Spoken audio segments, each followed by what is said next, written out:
Hello again, everyone. It's me, one of many, just another burnt out loser, here to take a look at a new game that I haven't done on the channel before. This one is a game some of you may recognize, though many of you won't. Starsector, a game that's been in development for the past 15 years or so, I do believe.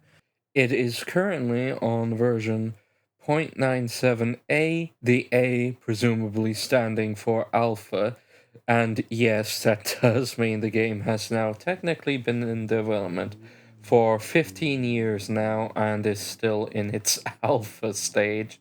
But anyone who does know what goes on in this game can very much understand the kind of work that goes into it, especially from a relatively small team.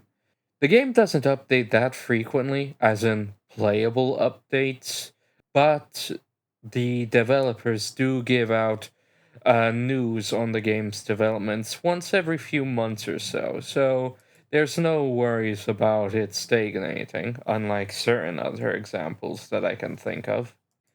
That said, just two little pieces of information as a heads up before we begin.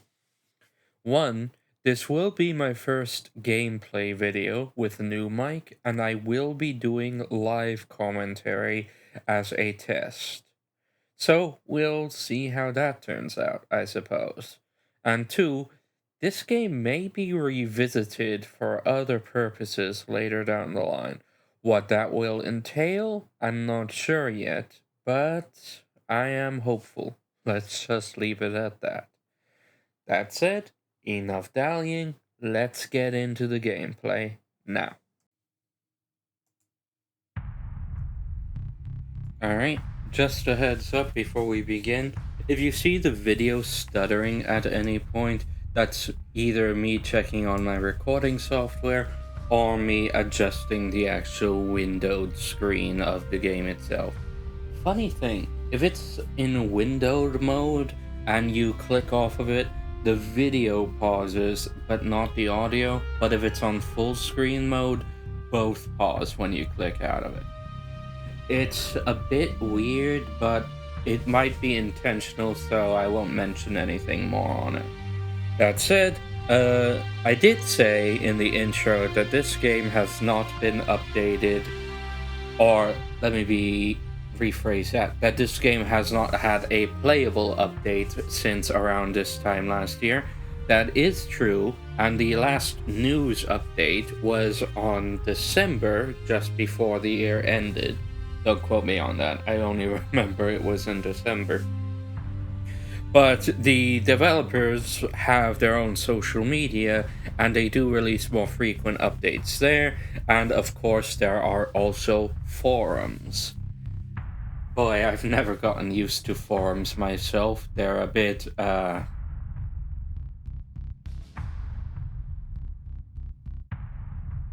just not something I'm used to because I think of them as inherently old-fashioned, but I'm sure the people in there are plenty lovely. That said, I do believe that we're ready to begin with the tutorial. I'm gonna go ahead and start the timer so I know just how long this video is going to end up being. Oop. Alright, and we're ready to begin.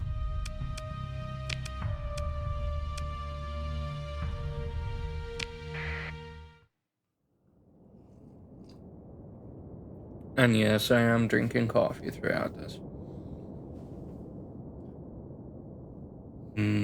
Yeah, what the heck. I'll read all the text. Welcome to the Starsector combat tutorial. This part will go over the combat basics. Let's get started. Next, right. Does it mean right click or right arrow? Probably arrow, but let's try click.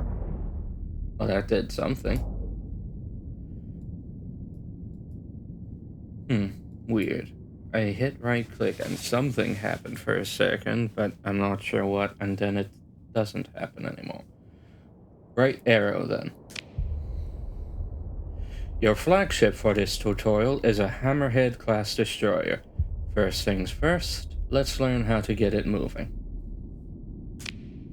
By the way, you can pause and unpause the game at any time by pressing space. I'm assuming it's paused right now. Yep, that looks pretty paused. Well, unpaused now. Okay, so right click is some kind of shield. I say this like I've never played the game before. To be clear, I have played the game before, but I wouldn't say I'm biased. Unbiased? But I haven't. Let's just say I cheated by using the autopilot, but for this playthrough, I'm going to do my best to actually control the ships with my own hands. Or at least my flagship, anyway. By the way, you can pause and unpause the game at any time by pressing space. Press A and D to turn, W and S to accelerate forward or back, and hold C to bring your ship to a halt. Give this a try and press continue when you've got the hang of it. Spin counterclockwise, spin clockwise, accelerate backward, and the mouse wheel scrolls in and out, and I'm genuinely not sure what I'm looking at here. Wait. What? How are they doing that? It's like the flame attenuates, and that shouldn't make sense, but it's very interesting. And of course, acceleration works exactly how you'd expect it to. And because space has no friction, put on the vacuum brakes.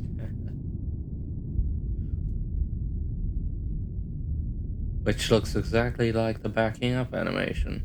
Alright.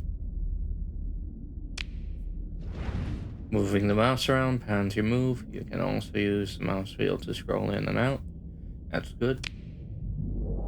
Ships can also strafe sideways. This is particularly useful if you want to move while keeping your front-facing weapons pointed at your target. Your ship will turn towards your mouse cursor while you strafe, so keep the cursor on top of the target. There's now an enemy ship, an Enforcer-class destroyer, at your 12 o'clock. Its weapon and maneuvering systems are disabled. Well, not completely, I assume, since there'd need to be something going for it to stay stationary. Like, you can still see flames at the back. Let's try strafing. Hold down Shift and press A or D to circle around the enemy ship. You'll also need to use W and S to manage the distance. Continue when you feel comfortable with it. Alright, so holding down Shift causes your targeting to immediately try to center around your mouse, roughly. Okay.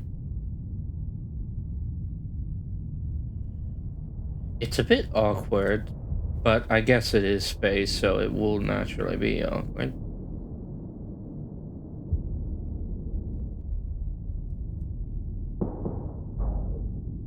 And makes sense. Huh. I guess the directions are relative to where your ship is and not. Odd. So if I hold A, it should start strafing to the left, but it isn't. Or maybe it is and it's just taking a while to overcompensate. Or, well, normal compensate, I should say.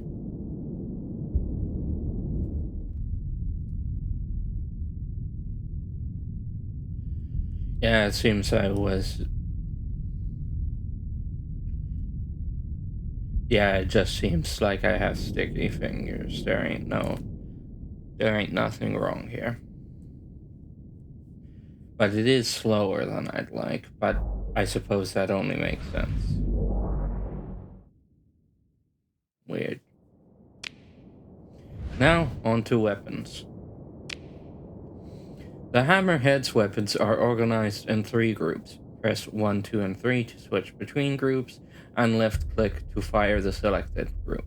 Give it a try and continue when you're ready. Oh, now I remember.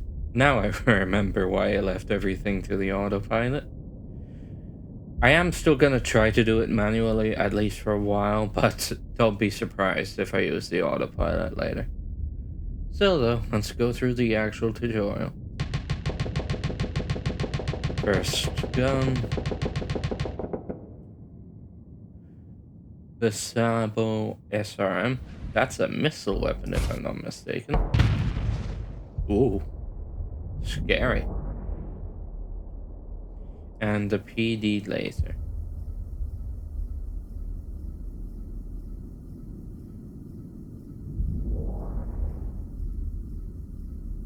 Sure is something.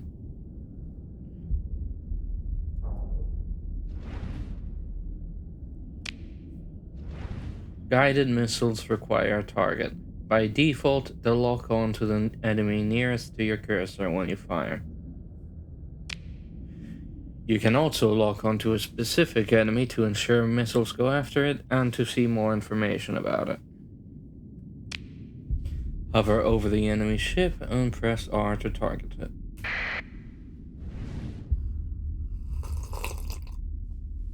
You can press R again to clear the target. Now on to defenses. Most ships use shields to defend against incoming damage.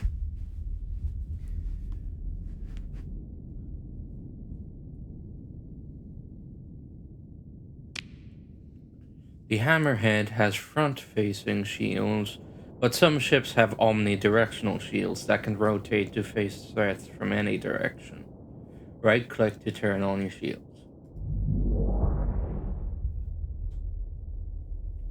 Firing most weapons, except for missiles, generates flux. Your ship has a limited flux capacity, and managing what you use it on is key to survival. You can see your current flux level on the info display in the lower left corner of the screen. Fire your assault chain guns, group 1 for a bit, and watch how they build up flux. Then continue when you're ready.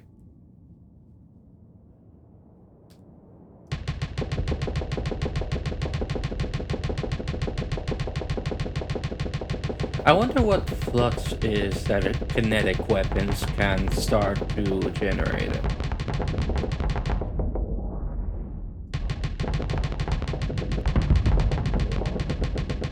Huh. That's interesting. At the edge of your flux, it won't allow you to max yourself out. It even turned off my shields.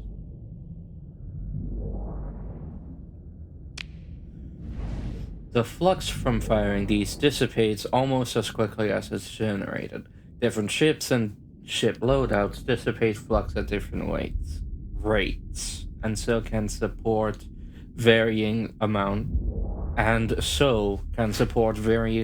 of weapons effectively. Shields generate flux continuously while they're up, and generate even more flux every time they absorb damage.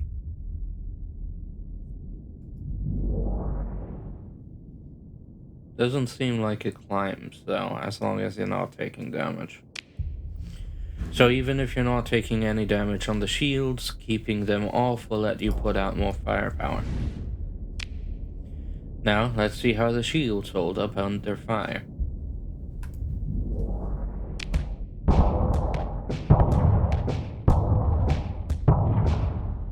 The enemy ship has stopped firing, but your flux level still isn't going down.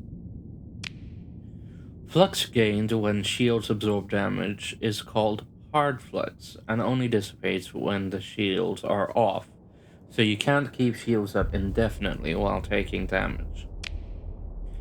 Flux gained from firing weapons is called soft flux, and can dissipate while shields are up. There it goes. Popping the shields again stops the decay. Or the relaxation? Dissipation. It literally says it right there. The notch on the flux bar indicates your hard flux level. Right click. I assumed that was gonna tell me to right click to turn the shields off to let it dissipate. Now let's see what happens if you keep your shields on under fire for too long. Right click to turn on your shields again and let the enemy keep firing on you. As you can see, it's not good. When flux maxes out from shield hits, your ship overloads. Oh, there's a timer here. While the ship is overloaded, it can't fire or raise shields, dissipates flux very slowly, but can still maneuver normally. So their speed is key, I suppose. Wait for the overload to end. It can still move. Now that the ship is no longer overloaded, flux is back to dissipating at a normal rate.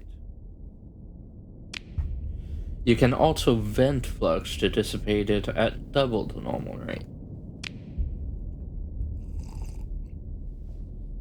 While venting, your ship can't fire or use shields, so you generally only want to do it when it's safe. Press V to vent flux. Self-explanatory. Not self-explanatory. Self-evident? V makes sense for venting, is what I'm saying. Good. As you can see, you've now been flanked by a pair of Lasher-class frigates. Oh, and I can still check it out.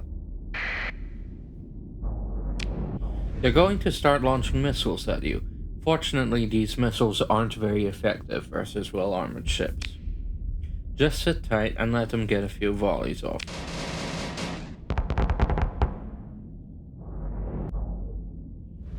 It'd be nice to shoot these down. We've got some point defense lasers just for that, but it's almost impossible to manually target all the incoming missiles.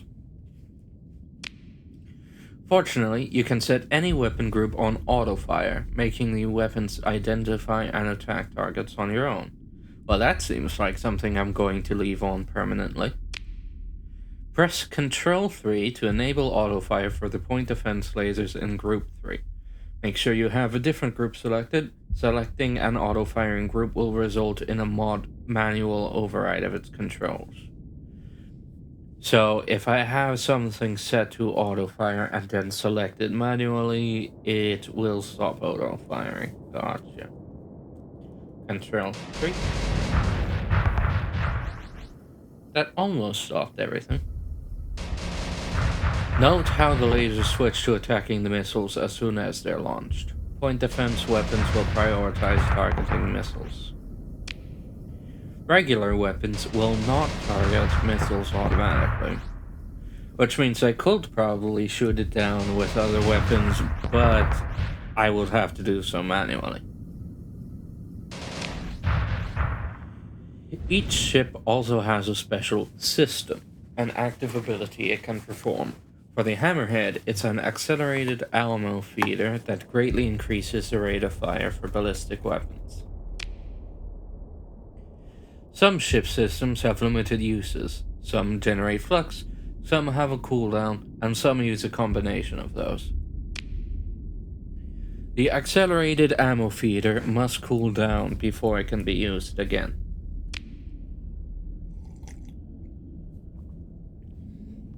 Press F to activate the accelerated ammo feeder and fire the assault chain guns, Group 1, to see its effect. Make sure Group 1 is selected. Press F. Interesting. The time period for it still goes on even if you're not shooting. Congratulations, you've completed the basic tutorial. Let's try that again. Ready? Oh, and it lowers flux use too.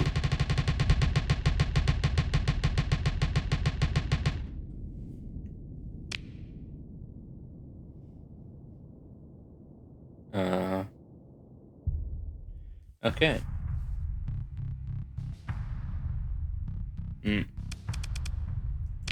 Next tutorial, Advanced Combat. Welcome to the Advanced Combat tutorial. Let's get started. Your flagship is still the same Hammerhead, but the point defense lasers have been swapped out for ion cannons. More on those later. We've already gone over the basics of using weapons in the previous tutorial. Now let's take a look at picking the right weapon for the job. Each weapon deals damage of a particular damage type. Kinetic damage deals 200% to shields, but only 50% to armor. Since the enemy ship has its shields up, let's start off by firing some Sabo missiles. Or is it Sabo? No, I'm pretty sure it's Sabo. They are extremely effective at bringing down shields. Fire enough Sabos at the enemy ship to overload its shields.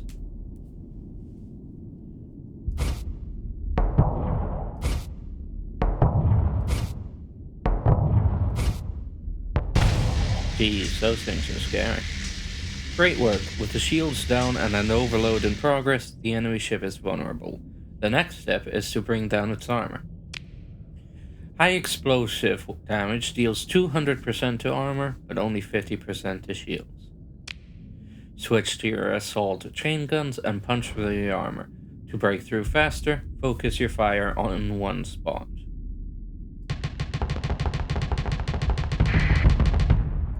Sure enough, you can see it on its little portrait. Excellent, the enemy ship is taking hull damage now. Let's finish it off. Use the accelerated ammo feeder to deal damage faster. Press F to activate it and fire away. If your flux maxes out from firing, just wait a bit so it can dissipate.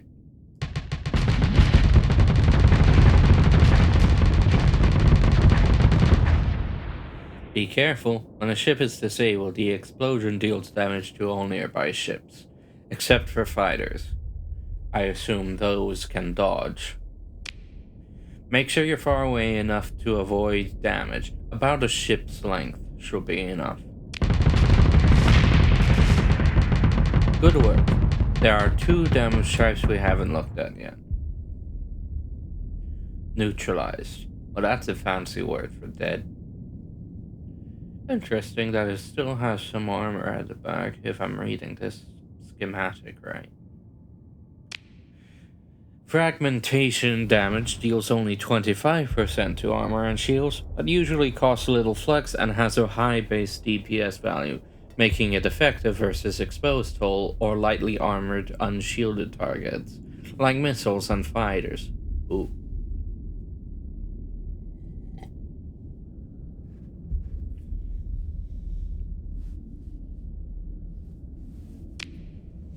Energy damage deals 100% of its listed damage to everything. That sort of seems like the key winner here. Some weapons also deal EMP damage in addition to their normal damage type.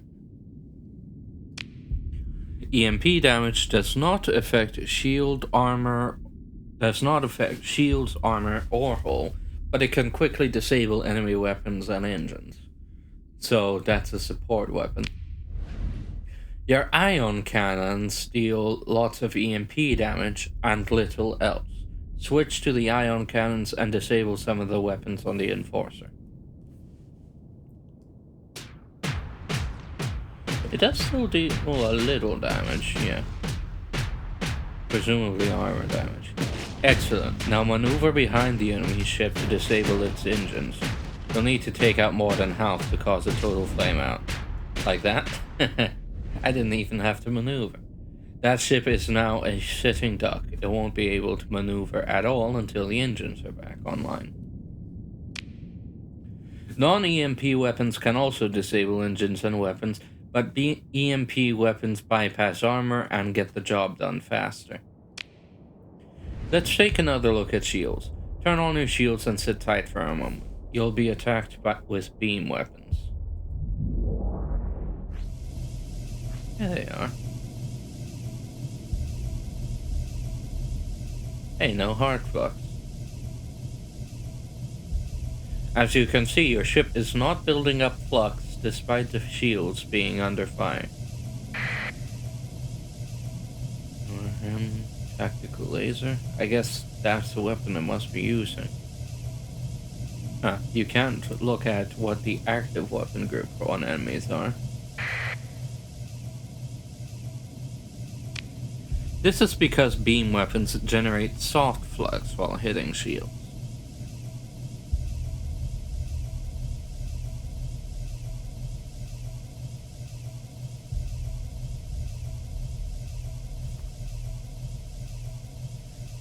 So beam weapons aren't the great against shields, even if they do full damage. This may make them seem weak, but remember that this flux still needs to be dissipated, leaving that much less flux dissipation to power weapons. Beam weapons are also very efficient and need little flux to fire. Alright, so that's something. Ships receive an engine boost, a bonus to top speed and maneuverability, when their flux level and flux generation are at 0. Turning shields on, even without taking any damage, is enough to cancel the bonus. Travel through the nebula in front of your ship, noting how your ship moves faster when the shields are down.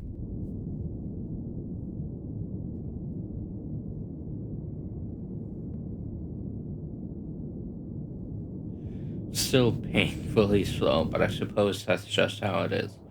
The engine boost is particularly important for larger ships, which have a much lower top speed without it.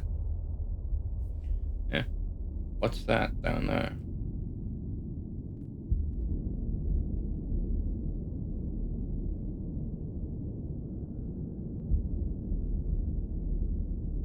Random enemy.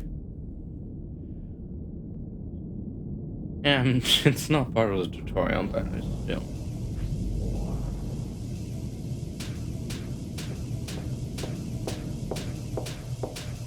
Oh, silly.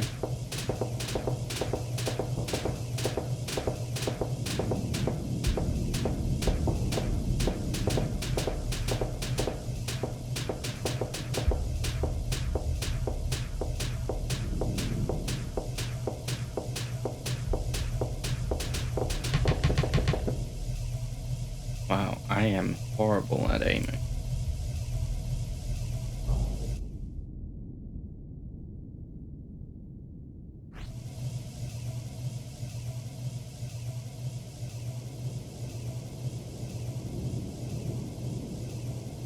Oh wait, missiles.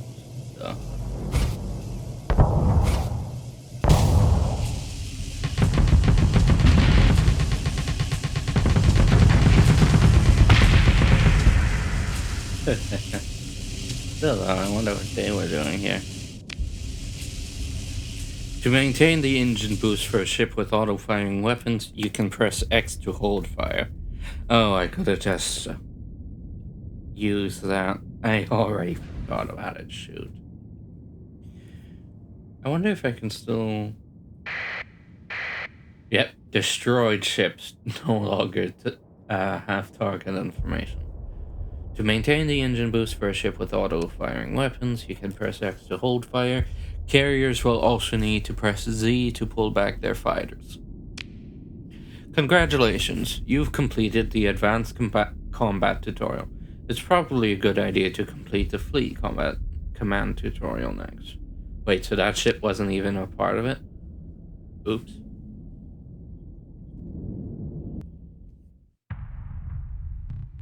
Weapons have halved recoil when mounted in hardpoint slots. No idea what that means. Fleet Command. Welcome to the Starsector Fleet Command tutorial. Let's get started.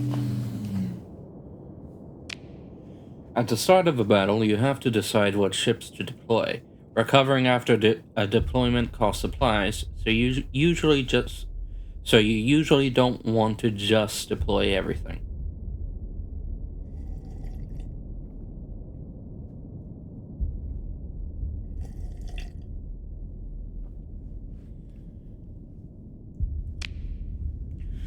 If you only have one ship, it's deployed automatically. To deploy ships, press the Reinforcements button in the upper right. Since this is a tutorial and supply costs aren't an issue, let's deploy everything. Gosh dang it, game. Oh, I still have to click them. Oh, it says everything about them.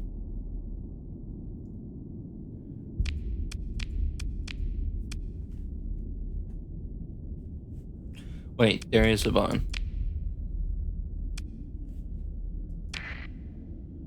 Good, now let's create some assignments for our ships to carry out. The first thing we want to do is capture some objectives, locations especially suited for the deployment of nav buoys. Buoys?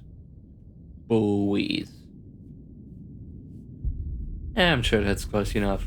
Sensor arrays or comm relays.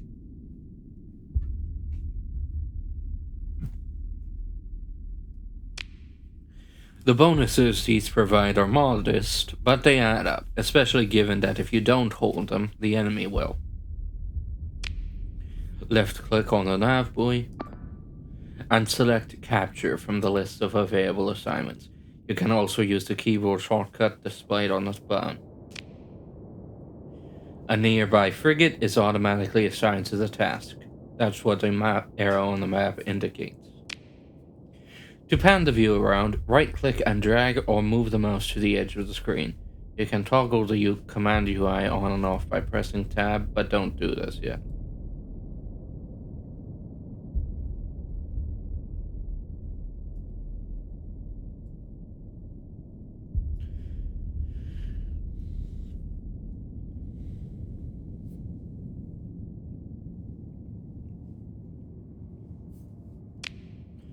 Creating an assignment costs a command point, but also opens the command channel. While it's open, giving orders is free. Interesting. You can also manually assign a ship to perform a task. Select one of the other frigates. And right-click on the comm relay. An assignment appropriate to your selection and what you right-clicked on was created. In this case, another capture. You can also assign specific ships to existing assignments by selecting them and right-clicking on the assignment.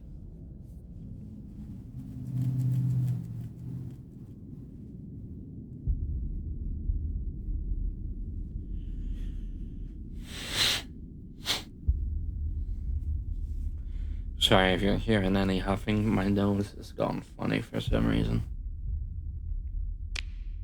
Now that the orders are locked in, let's unpause, press space, and wait for your ships to secure the objective. You can keep an eye on what each ship is doing by clicking on it and selecting Show Video Feed. There we go. Ooh, this ship can jump.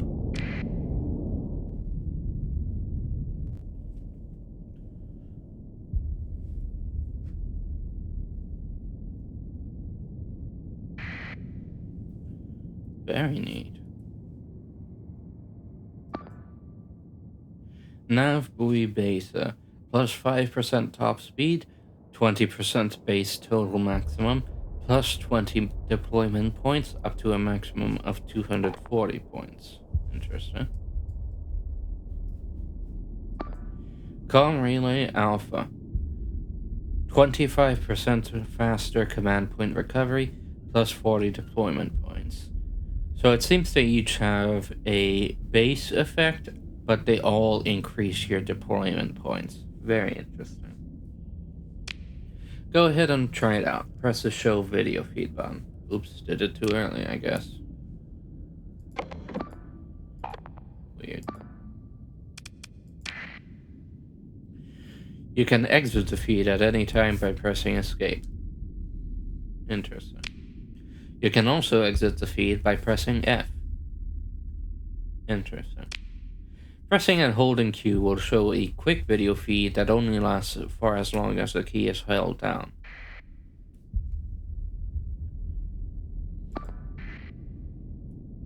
Yep. Press tab to reopen the command UI if necessary, and don't forget to unpause. Shell ready for command transfer. Interesting.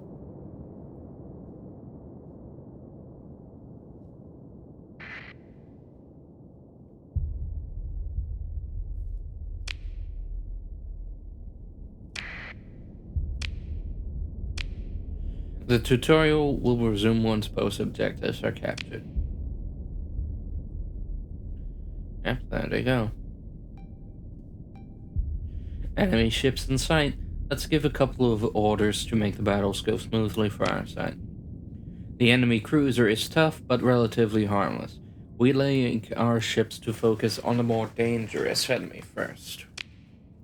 Select the cruiser, and select Avoid from the list of available assignments.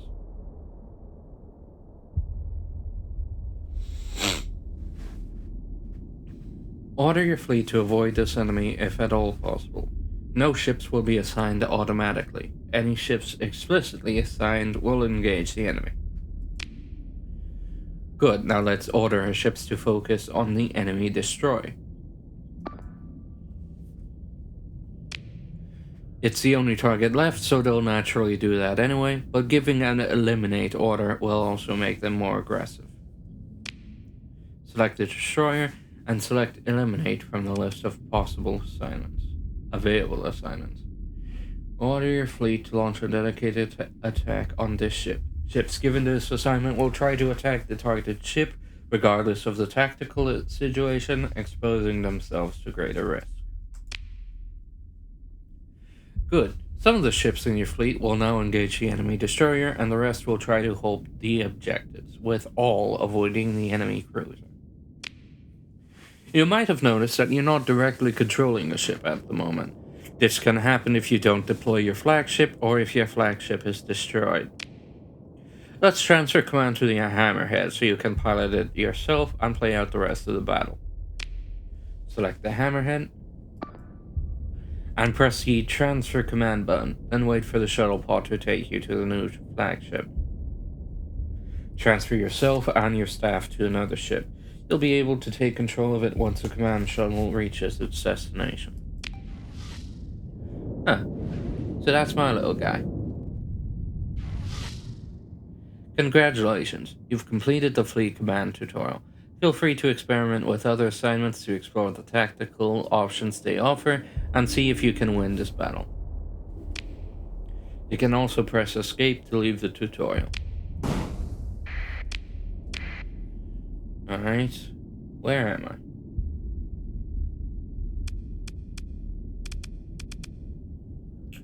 Direct retreat. Interesting. Retreat. Search and destroy. Order the selected ship to engage enemy targets at its discretion instead of being assigned to specific tasks. Interesting. More info. Show video feed. Transfer command. Defend. Heavy escort. Medium escort. Light escort. Interesting.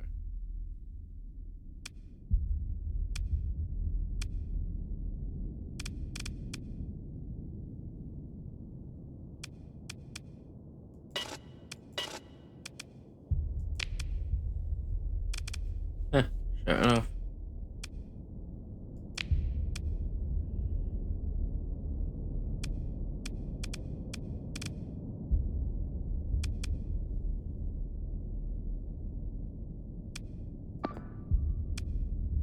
Oh. Toggle autopilot. Enable autopilot. Your flagship will navigate and fight automatically and will be assigned tasks as appropriate, along with the rest of your fleet. My best friend, this button here, but I will do my best to do without it. For now.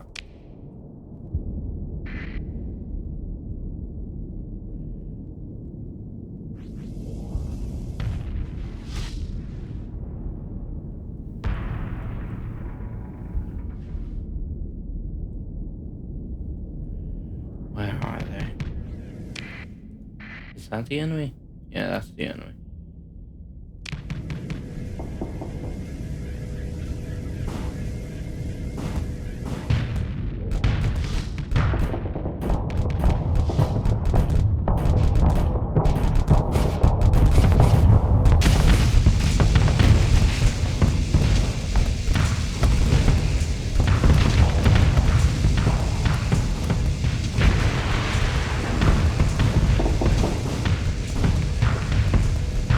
Yeah, I'm still terrible at this game, it turns out. I should have just left it to the autopilot.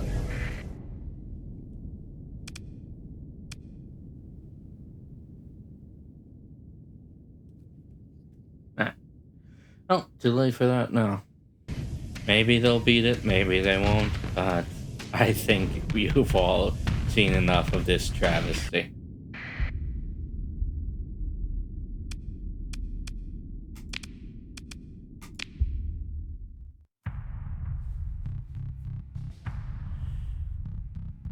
Alright, gonna take a quick break and we'll reconvene in a few minutes. Yes, this is a coffee break.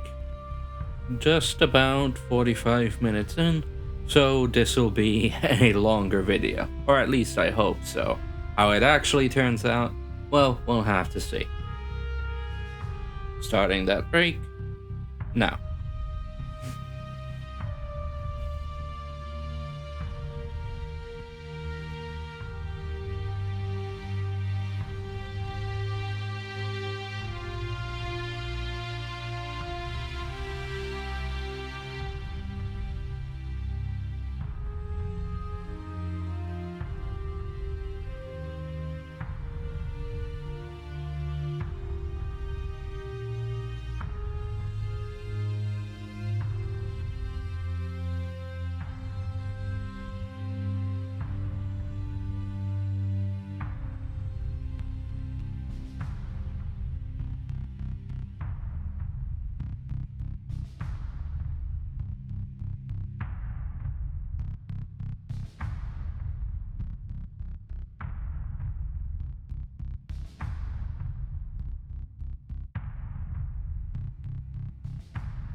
If you're wondering what's up with the random cut here, it's because of two things. One, the break lasted way longer than I initially intended it to.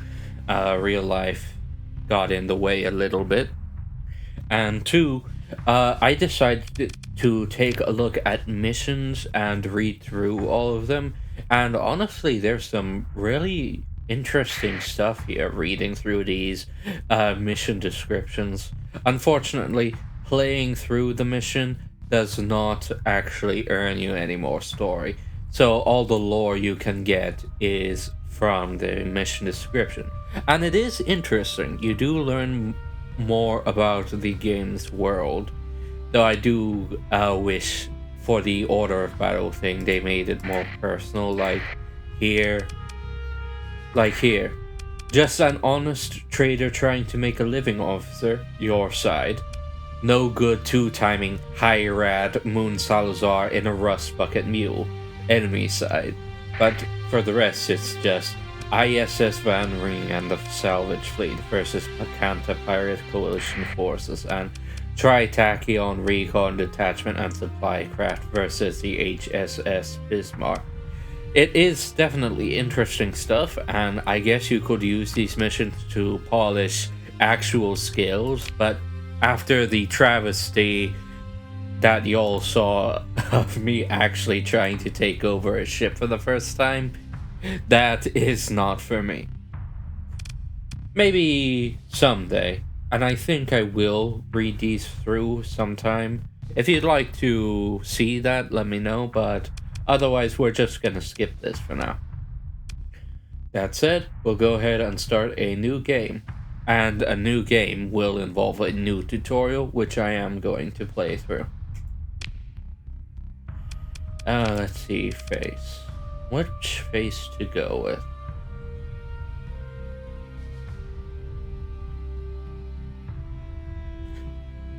I really like some of these more helmeted ones, like Space Marines, military officers, executives who probably never worked a day in their lives, mercenaries, pirates, rough riders, mystery helmets.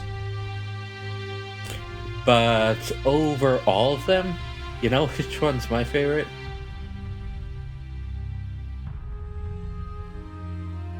This guy. He just looks distinctly different from the rest in a way that I can't explain. Maybe it's the fact that he's the only one who really wears these weird tinted shades. Like, it's clearly some kind of augmented reality tech, because there's this guy with normal glasses right here, but he just looks so done with everything in a way that really resonates with me. So I go with this guy every time. Name, well, you don't need to guess what I'm putting here. Sir Loser. Ignore how I misspelled that. Sir Loser. Or Captain Loser. Luddick brother. Luddick sister. Captain. Walker. Walker loser, brother loser, sister loser. Interesting.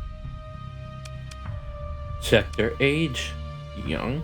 Hotter stars, more planets, more mineral resources, fewer habitable world. More balanced mix of stars and planets. Cooler stars, fewer planets, less minerals, more habitable worlds. Mixed. Different constellations may have different ages. I like to go with mixed, just because I feel like that has the most interesting sector build-up, so to speak. I love messing with colonies, but there isn't all that much to them. But I am looking forward to what might come in the future. Sector size, small, never. Normal, always. I wonder if they'll one day make a large setting, but if they do, that's probably for a lot further in the future. Oh, and this is the world seed. If you wanted to copy this for some reason, you could, but cheating randomization just never made sense to me. Gained 2,000 credits just for starting the game? Oh, you shouldn't have. Your most recent occupation was as a bounty hunter, commanding a Wolf-class frigate. The Wolf-class is a sleek and deadly combat frigate with middling logistical stats, best used near civilization or with the support of other ships with better capacity for carrying fuel and supplies. A scavenger, commanding a Wayfarer-class combat freighter. The Wayfarer is an ungainly vessel with an excellent capacity for carrying cargo, fuel, and crew. Its combat ability is limited, but not to be discounted.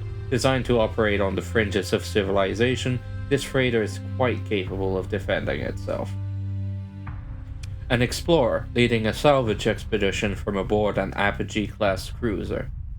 A group of ships capable of performing salvage operations on the fringes of the sector and defending itself against most of the threats found there. Includes a tanker for increased fuel capacity and exploration range, and sufficient cargo capacity to carry the salvage back to the core world. A mercenary, leading a small force from aboard a Hammerhead-class destroyer. A small but highly combat-capable task force geared towards bounty hunting. Includes a small tanker to extend its operating range somewhat. Or a freelancer, doing whatever jobs you've been able to find. A randomized collection of ships, slightly weaker overall than either of the faster start options, but roughly the same in the same category.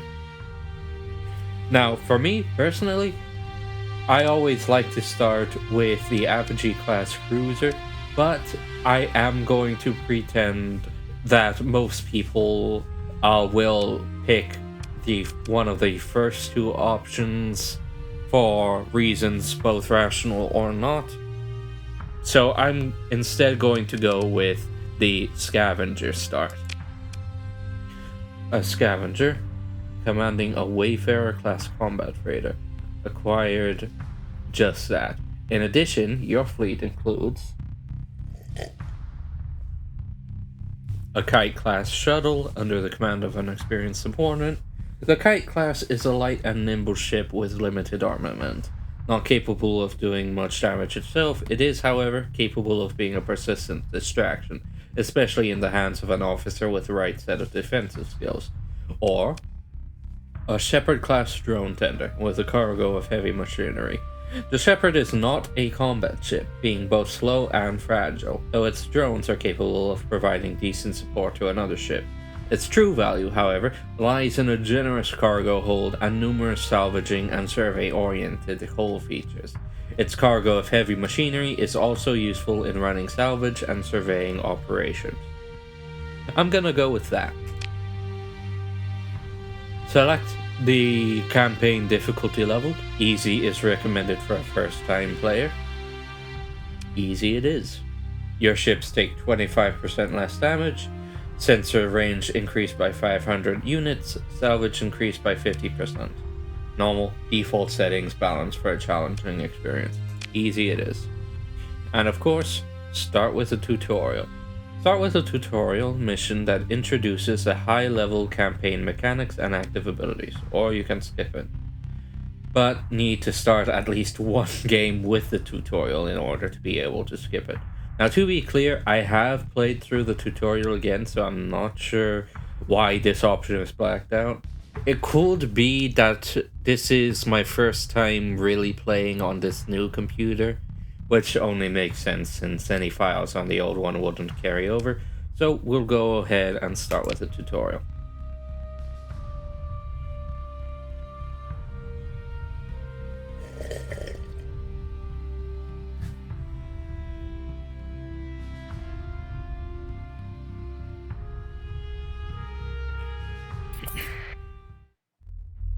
Welcome to the Persian sector. Your fleet is in the middle of nowhere and critically low on supplies.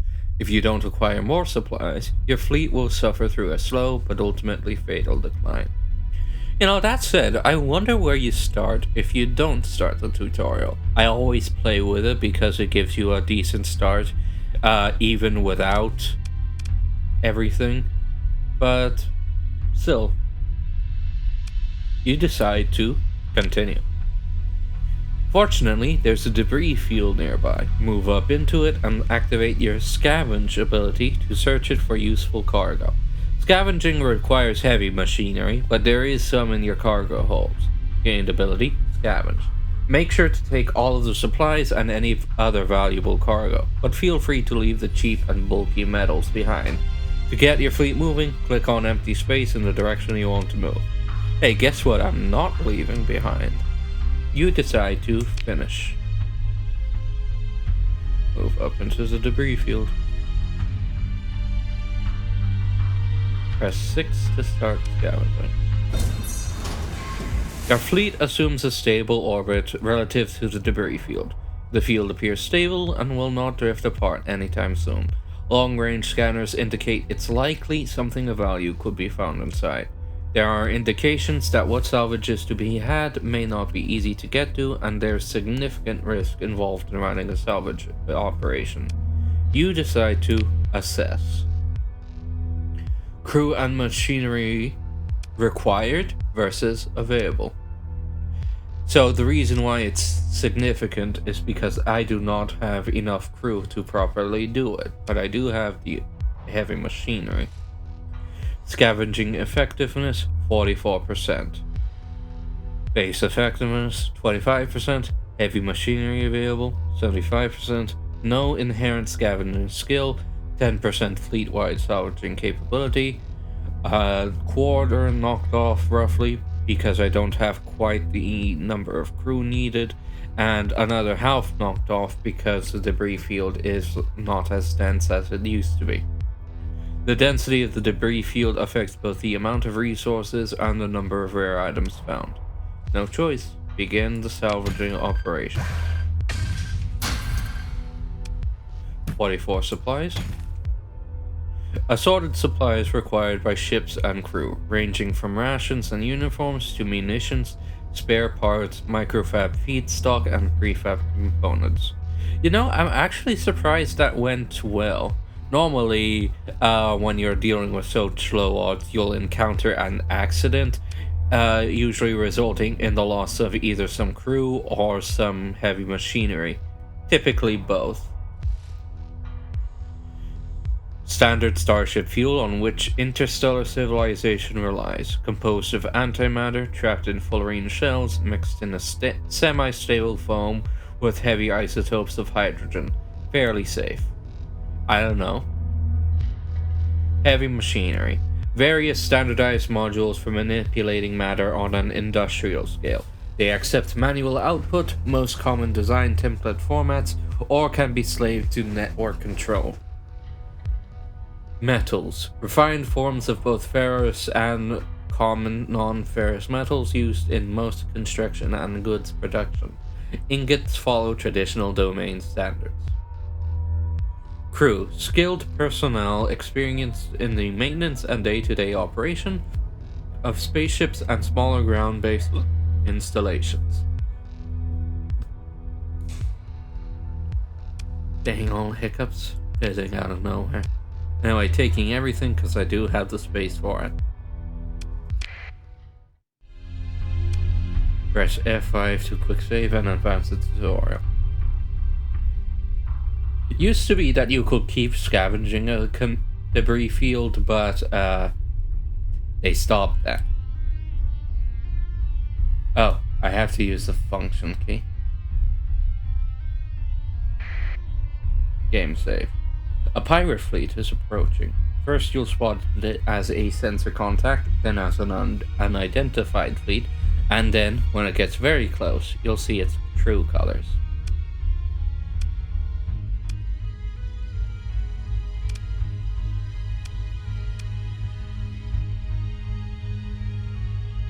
Interesting.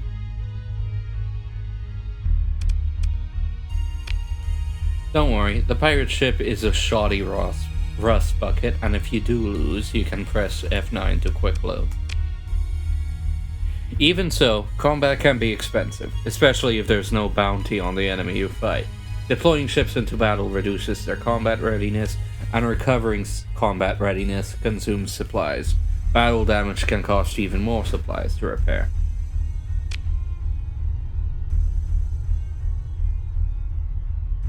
However, fighting is often necessary to survive. Wait for the pirate fleet to approach, then defeat them. Gonna finish off my coffee real quick.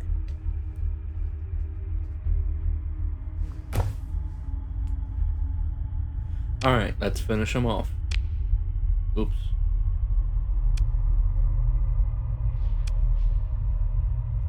Don't know. We'll look at that later. There they are. Alright. The pirate ship maneuvers to prevent you from disengaging easily. It does not appear to be certain of your identity. Any hostilities will have a reduced impact on your reputation. Huh. Open a comm link. Don't you get any of your dirt on me when I blast your ship up. Cut the comm. Well, no other choice. Move in to engage. Attack the opposing fleet. If you inflict enough damage before retreating, you will be able to disengage without being pursued. Attempt to disengage. Attempt to retreat from battle. The opposing fleet may pursue you and force battle, or may let you go. As the enemy remains in control of the battle space, you won't be able to conduct any salvage operations. If your fleet hasn't taken any hostile actions, disengaging without damaging any pursuing ships will do the least damage to your standing with the opposing faction, but will still do some damage, presumably. Move in to engage. The opposing fleet moves in to join battle. Transfer command. Select the ship you will directly control in the upcoming engagement. Continue. You can select which ships to deploy at the beginning of each battle and deploy reinforcements as the battle goes on. Deploying a ship reduces its combat readiness by a fixed amount. In addition, ships will begin to gradually lose combat readiness after their peak readiness time runs out. Recovering combat readiness takes time and consumes valuable supplies. Only 2 ships, might as well deploy them both. And this time, not gonna try to be a hero and control it myself. I'm no good at that, so we're toggling the autopilot right away. Unpause. Random rock. Could I?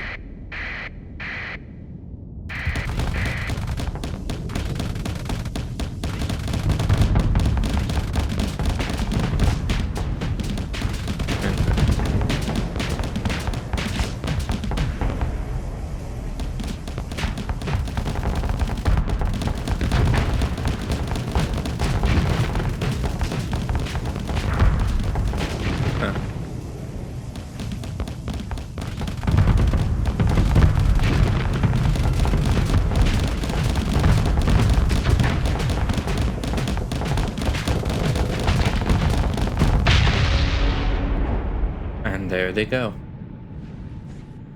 After everyone's... Yep, it auto ends if everyone is disabled. Your forces were able to gain a complete victory in the last engagement. Salvage crews are able to recover 515 credits from CPU cores still active in the wreckage. Relationship with the pirates reduced by 3. Unless you're doing a full criminal run, always... basically count on the fact that your reputation with the pirates and a certain other faction that will be revealed later will always be at minimum values. Pick through the wreckage. Supplies, fuel, more metals, and a gun. Thumper. A rotary cannon generously engineered to provide for great ease of operation and reliability. Weapons officers across the professional navies of the Persian sector, meanwhile, curse the Thumper for rewarding poor maintenance habits. Interesting. Oh, it does fragmentation damage. That's neat. Confirm and continue. Your fleet's supply consumption has just gone up. Recovering combat readiness used to deploy ships into battle costs supplies, as does repairing battle damage. To reduce supply use, repairs and CR recovery on ships can be suspended from the fleet screen. Open the fleet screen. So I could hit this button to stop regenerating combat readiness, since it does take up more supplies a day, or I could hit scuttle to basically erase a ship, or mothball. Can't be used in combat or repair and does not provide any fuel, cargo, or personnel capacity. Mothballing a ship will reduce its combat readiness to 0. Restoring it will require time and supplies. So basically, say if you find a ship but can't afford anything to really bring it up to combat readiness right then, you can mothball it to make sure it's only supplied with the minimum resources required, and then tow it back to safer harbors. For now, I'm going to leave that as is. Press F5 to save. You've gained a level. You gain 1 skill point with each level up and an additional point at the start of the campaign. You also gain story points as you gain experience. These can be used to take exceptional actions, to make your own story in a way. The tutorial will introduce using these a bit later. You decide to continue. Skill points are used to learn skills. Skills are arranged in 4 aptitudes: combat, leadership, technology, and industry. Each aptitude has a number of tiers. You advance to the higher tiers by picking skills from the lower ones. Skills that affect your piloted ship, all combat skills, and a few skills in other aptitudes can be made elite at the cost of a story point. The maximum level you can reach is 15. Press C to open the character tab and consider your options. You don't actually have to spend the points now if you don't want to. Finish.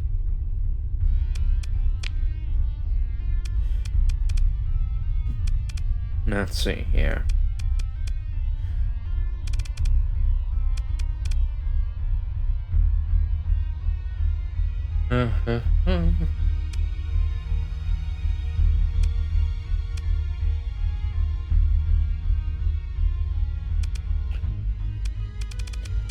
Typically, I hard focus into industry, but as you know, 16 skill points.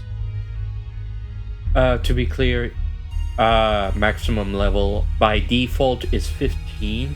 If you're willing to dig into the game's code, which is pretty easy to do, even for me who has no technical skill, you can increase it, and there's also, of course, mods to do the same. The mods might be safer, honestly. Anyway. Big bar fills up, you gain another skill point until you hit the max. One of these smaller sections fill up, that you gain a new story point. And even after you reach the maximum level, these bars will still fill up to slowly grant you more story points. Personally, the things I always go for, and always make sure to go for, is industrial planning, hull restoration. Let's see what else. Basically, I try to fill out the entire industry tree, or at least most of it. And let's see. It's been a while since I last played this game.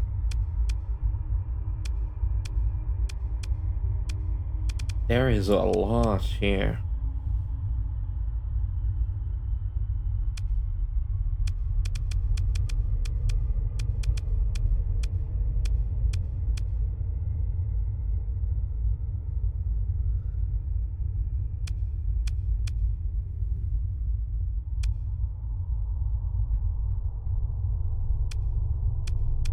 For now, just know that for my playstyle, I always max out the industry tree. As for the rest, maybe a bit of technology, a little bit of leadership, but we'll see when we get there. For now, I'm going to go ahead and take field repairs and salvaging.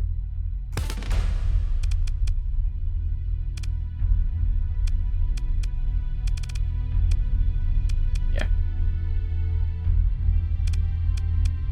Next level up, I am gonna take bulk transport. Oops. Shortly after dispatching the pirates, you receive a tight beam communication from the system's main inhabited world, Ancyra. The message is brief and asks you to travel there and contact Station Commander Olympus as soon as possible. You decide to continue. Let's lay in a course for Ancyra. You don't need to do this to travel, but it helps keep track of where you're going and how long it'll take to get there. After dismissing this dialogue, press E to open the intel screen to view the details of the message you've just received. Select the message and click on the Show on Map button to open the map centered directly on Ancyra. Then left-click and hold on the palette on the planet and select Lay in Course from the menu that pops up. Alternatively, you can just right-click on Ancyra. You could also press Tab to open the map and locate Ancyra manually. Once you get to Ancyra, open the COM directory to contact Station Commander Olympus.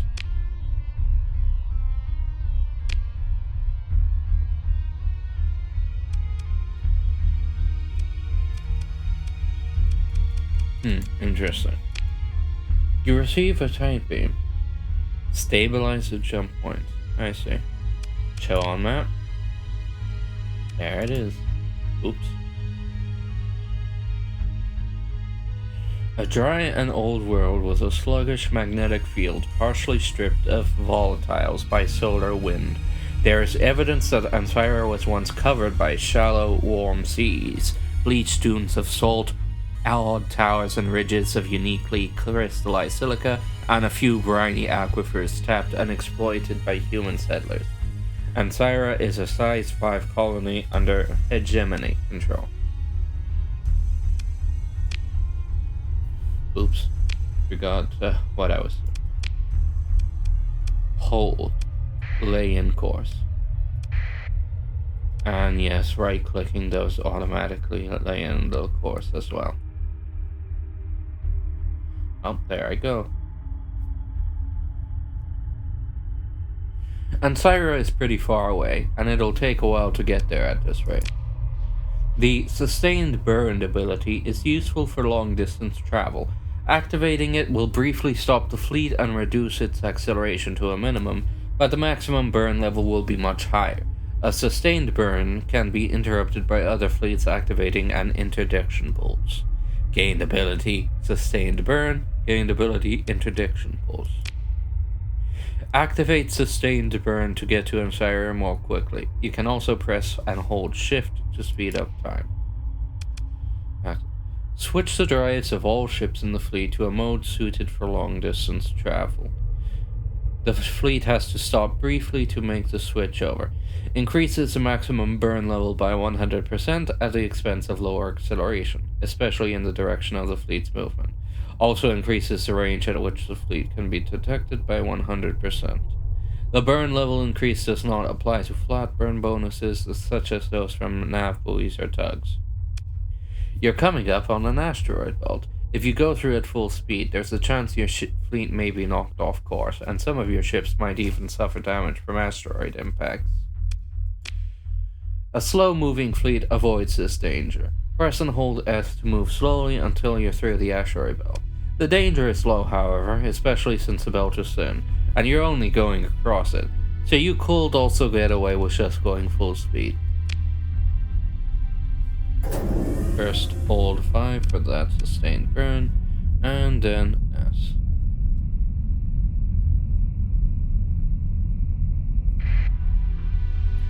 Hit a chunk of metal, ice, or rock hurtling through space, mainly significant for being a navigational hazard.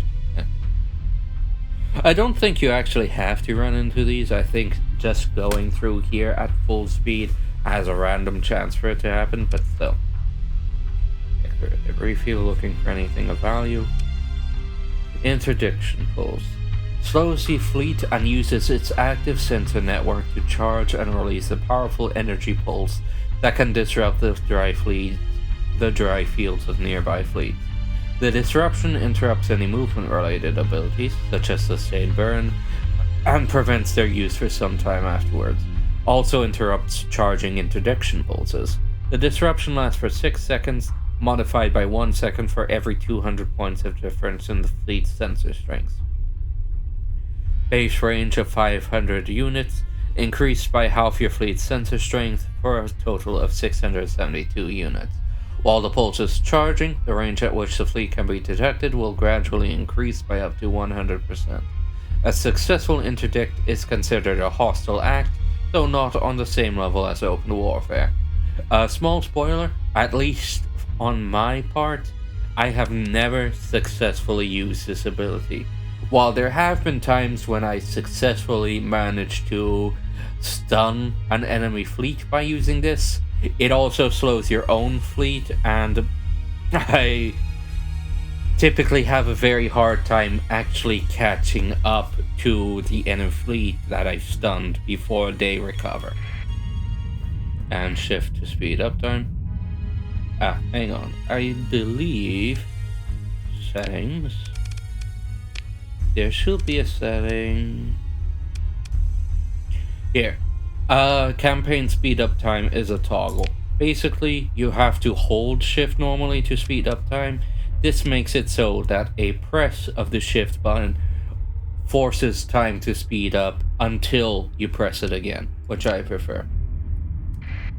Speeding up time. Your fleet is getting close to Ansira, which is controlled by the Hegemony, a major militaristic faction in the sector. While in Hegemony space, a fleet is required by law to identify itself by keeping its transponder turned on. This is a view shared by most, though not all, major factions. Turning on the transponder makes your fleet highly visible, and everyone seeing it will know who you are, unlike that pirate fleet you fought earlier, which had to be very close to positively identify. Keeping your transponder on is a crippling disadvantage in hostile space, but as we're getting closer to port and we'd like to dock there, it's a good idea to turn it on. Gained ability, transponder. Activate the transponder before getting close to Ansira, both to avoid unwanted attention from patrols and to receive docking clearance. Since turning it on and off has major consequences, it requires a double tap to turn on or off, once to prime and once more to confirm. And it's on. Ansira Relay. A domain-era technology used primarily on the frontier, this is a hyperwave communications array which transmits and receives data between star systems at faster than light speeds. The rapidly pulsing hyperwaves suitable for FTL data transmission have been shown to damage DNA, so these relays are always stationed away from habitats. Transponders transmit identifying information to all fleets within range.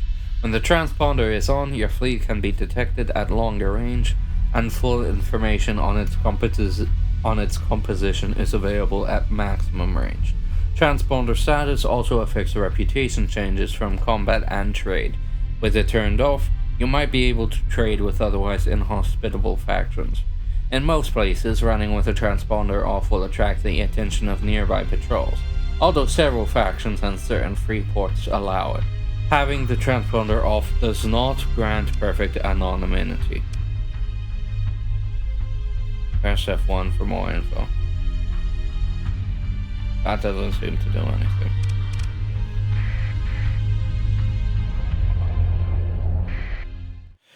A key point to setting in courses automatically: if your course goes through the star, your fleet will try to hug the star and it will cause damage. So, keep an eye out for that.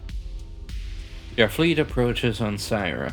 The economy of Ansira is dominated by hegemony logistics.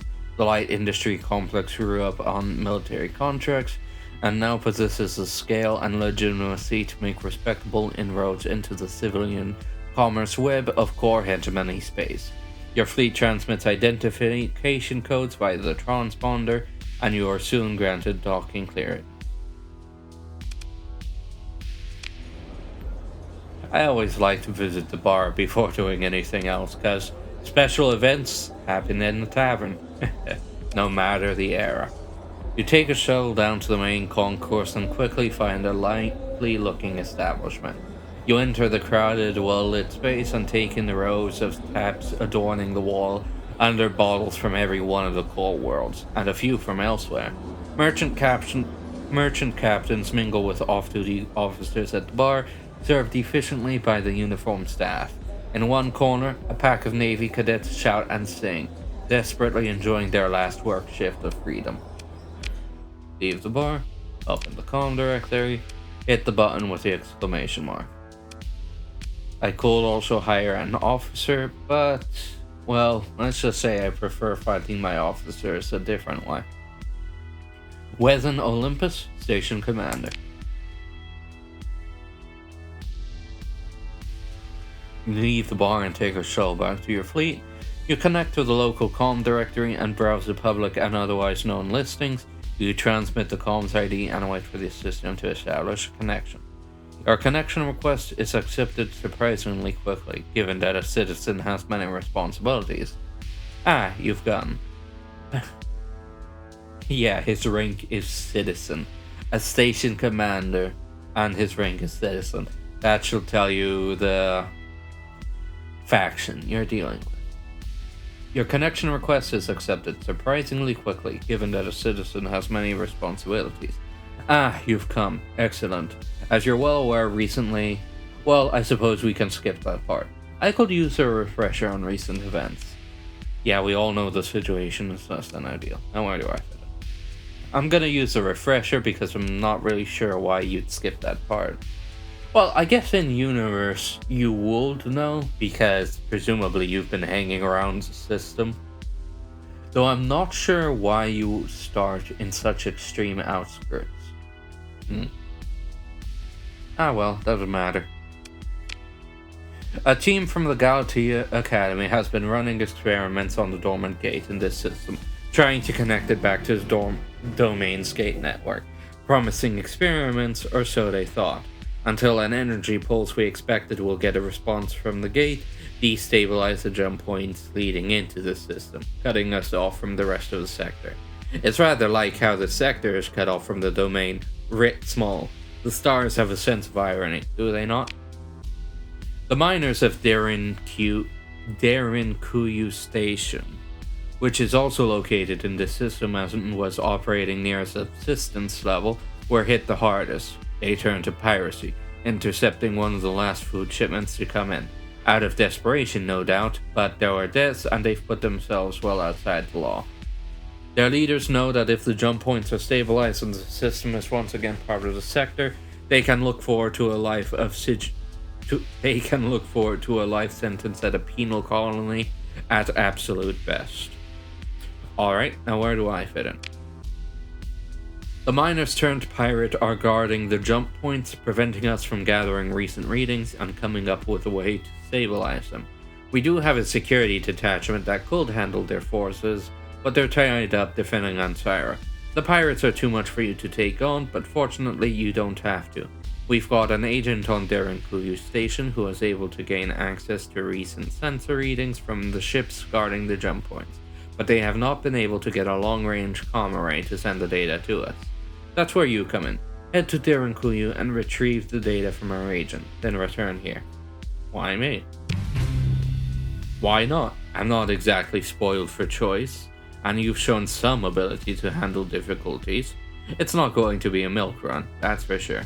Relationship with a hegemony improved by 1, currently at neutral. Relationship with this guy improved by 2, currently at neutral. What's the plan? First off, make sure to turn off your transponder once you undock. I've instructed the security detachment not to give you any trouble about that. If you're lucky, the pirates may even think you're one of their own and let you approach Derinkuyu without any trouble. Still, it makes sense to go dark as you get closer, to make sure they can't get too good a reading on your fleet. You can also approach along the asteroid belt. That'll give you almost perfect cover as long as you're moving slowly. And if they do notice me, then you're in trouble. Activate emergency burn to get out of there, lose them, and then come back around to try again. Don't E-burn unless you really need to, though. It's hard on the ships and will cost you more supplies to recover from. Eats up a good chunk of fuel too. Very well. Excellent. Thank you for being willing to help. Come back when you've got the data. Good luck. Sneak into Derinkuyu mining station, contact Arania Oberon and retrieve data. Another small cut while I had to go do something else. But back to this. You decide to cut the comm link. Let's see. Now if you are using one of the faster starts, you might get away with actually fighting a couple of the fleets. But since I am not, I will not do that. Oh, wait, turn this off. See, normally people like this will get on your butt for doing that, but since this is a special mission, that is not the case.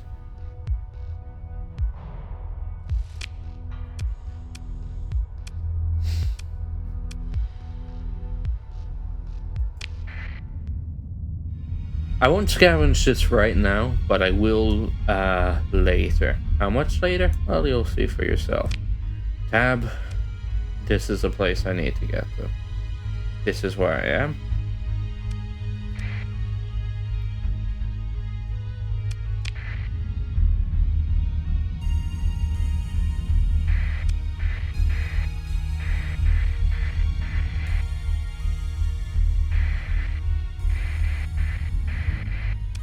Odd. The patrol fleet for this station must be somewhere. There. Oh shoot. Yeah, I'm just gonna quick load from this. Sneaky pirates, I didn't think they could hide in the belt.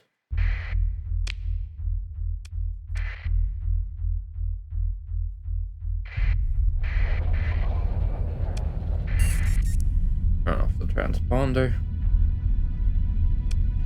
And about halfway there, let's go dark.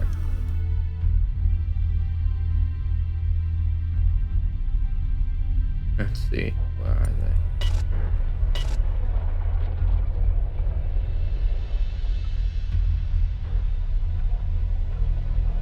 Gotta avoid that radar range. Luckily, once they're in the belt, it shrinks quite a bit.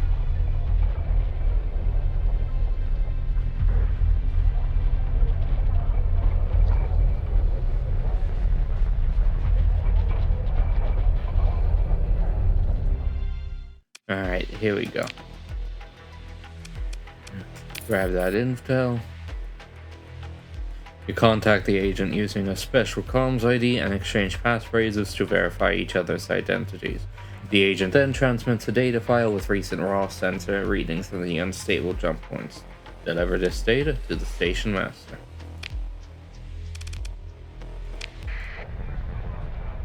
Now, we very carefully run for our lives.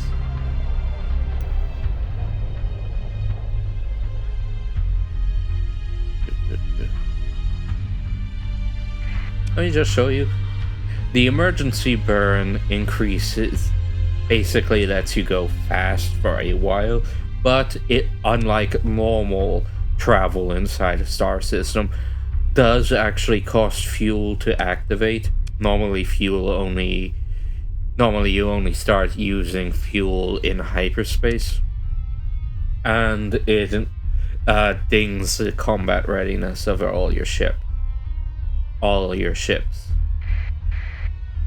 Alright, should be safe now.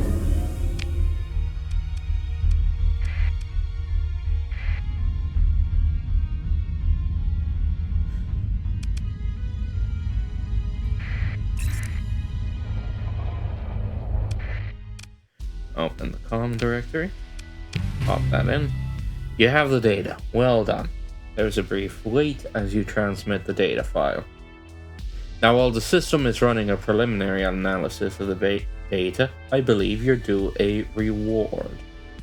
They gave me 5,000 credits and improved my relationship to both of them. There's a chime in the background and he looks concerned. Is there a problem? Yes, the system estimates it take about a cycle to analyze the data and come up with a stabilization algorithm. Naturally, by then the data will be out of date and any algorithm based on it meaningless. If we had an AI core on hand, we could analyze the data more quickly. Fortunately, there's a survey probe somewhere in the system, one left over from the initial exploration of the Starsector by the domain. It should have at least one AI core serving as its brain. Where is it, and why hasn't it been salvaged before? To answer your second question, domain artifacts are usually protected by automated defenses that still function to this day, and this probe is no exception. And it is true. For the vast majority of the time, at least in my experience, they will have small automated fleets protecting them. Though there are rare exceptions where either they're offline or something else happens and they don't show up. And the hegemony generally forbids civilian interference with domain artifacts, for the sake of public safety, of course. Desperate times, however. As to where it is, my data indicates it's somewhere beyond the orbit of Pontus. Get there, then head out beyond the asteroid belt and use an active sensor burst. You should at the very least get a sensor contact with the probe. Head towards it, perform salvage, and bring back an AI core. Pontus is a gas giant in the outer system. To see its name on the map, you might have to turn off the inhabited option in the map filter. Gained ability, active sensor burst. I'll see what I can do. Retrieve AI core from derelict probe beyond the orbit of Pontus. I'm also in the cargo trade screen. You can left click to pick up a stack, shift click to pick up items from a stack one at a time, shift click and hold, then drag to pick up a specific quantity, control click to transfer an entire stack without picking it up. Gonna go ahead and sell my muscle so that I have cargo space. I'd also like to pick up some crew, but I'll do that later. Stability.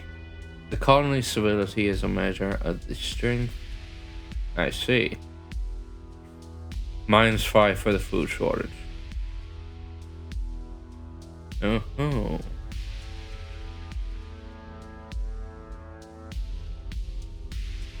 Serve with honor. Restore the human domain. Hot. Habitable.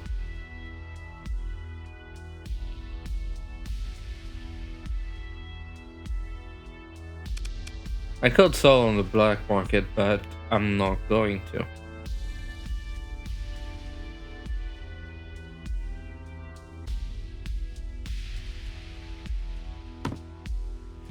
Could sell this, but I don't want to. I do want these, but later.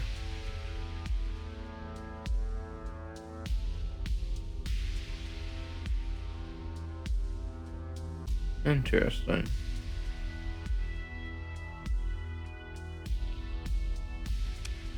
A penalty for making it an S-mod. Interesting. Anyway. Maybe I should buy more crew, actually.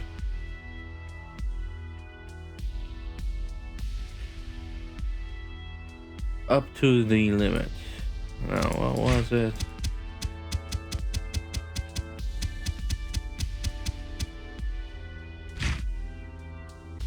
Now you should know that crew and later on Marines will actively take a salary, so keep that in mind before you just start hauling them wholesale, so to speak. Alright. Function F5.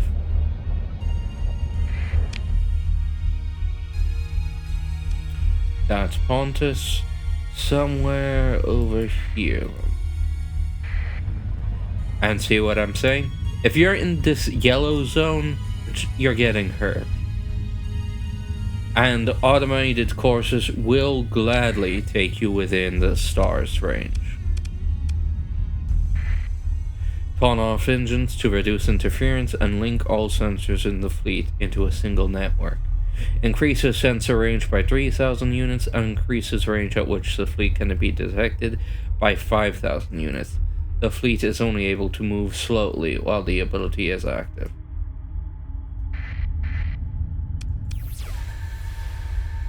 Ah, there it is. Keep an eye on that. It's gonna be a big part of the story.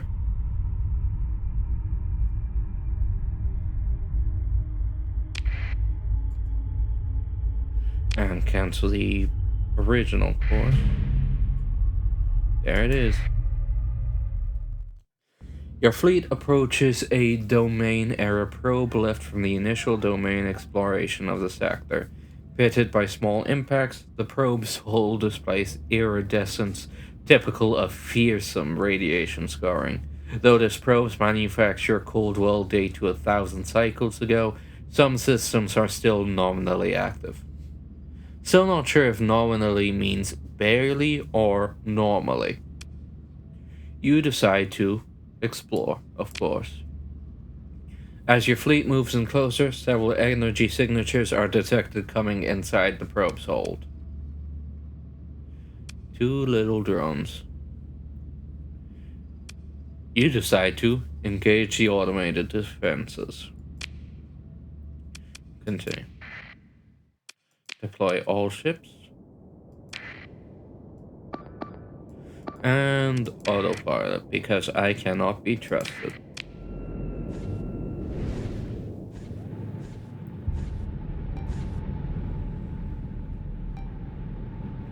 There they are.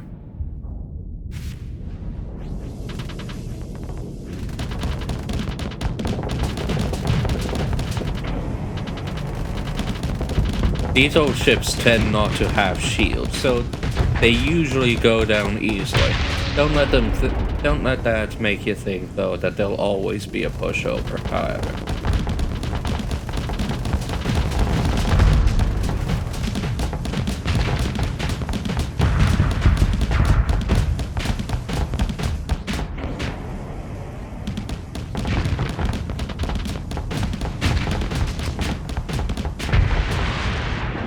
And there we go.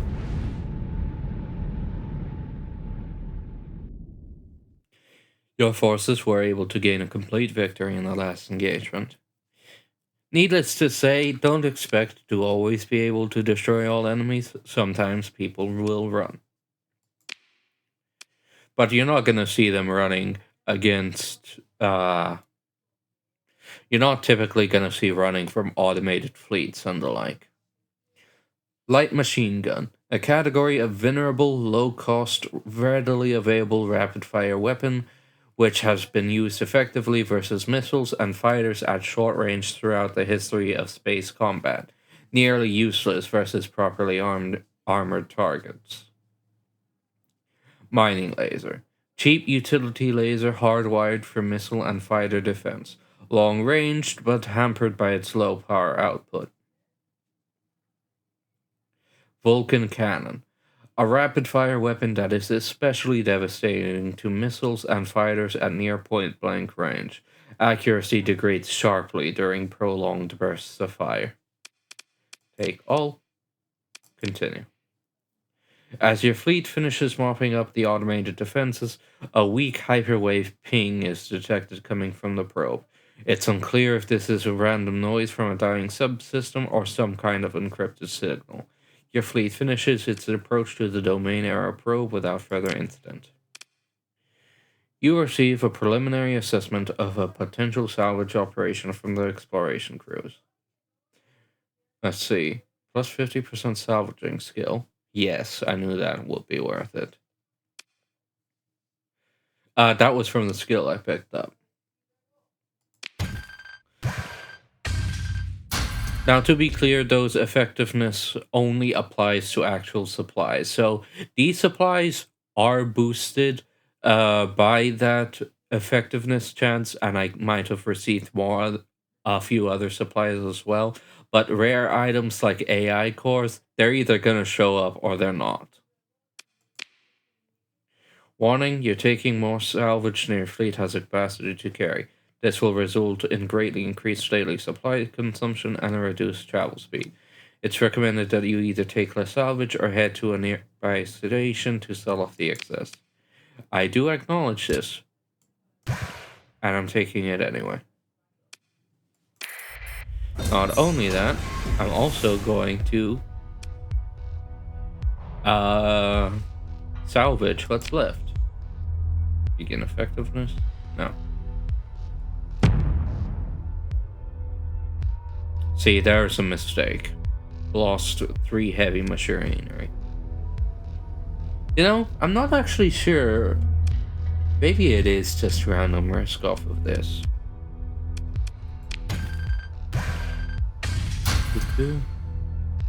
Take all.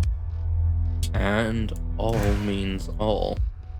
Confirm and continue. And the reason why you use so much more a day is presumably because you're strapping these outside of the hole at some point. Oops, I accidentally skipped that. Apparently space makes you skip things. Anyway, nothing to do but make the best speed for here and sell off some of the extra junk. Why am I going so slowly? Oh, extra supplies also makes you slower. I forgot about that. Shoot.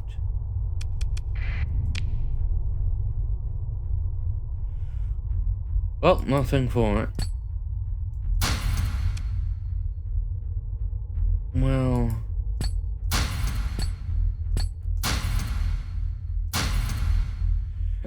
control clicking only picks up what you can carry.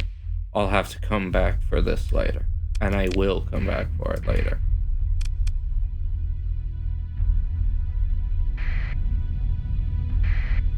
And I have to dump the extra fuel too. I already used up most of the supplies I picked up.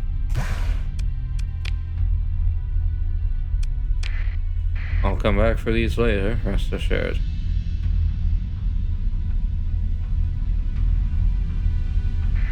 I should mark them, actually.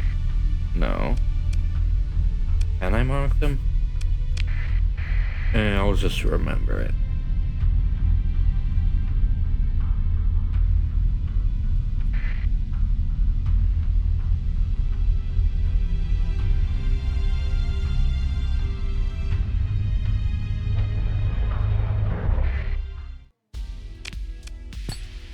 These and sell all my fuel so I can go pick up the rest.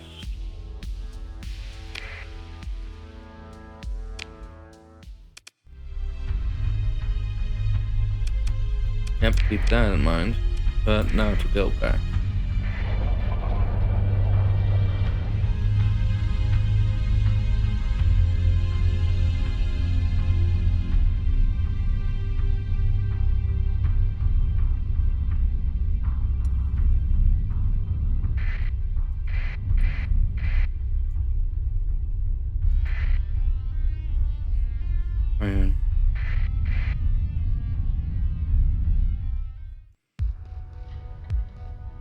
They lost for at least a day. There's all my fuel back. But only a day?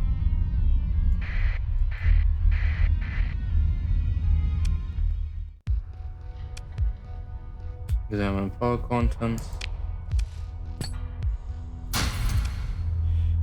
Okay, keep in mind, never do this.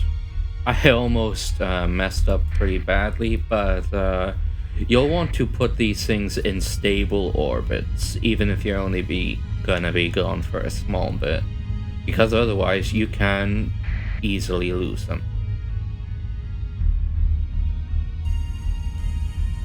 Honestly, I'm not sure this was worth it, but hey, I'm a scrounger.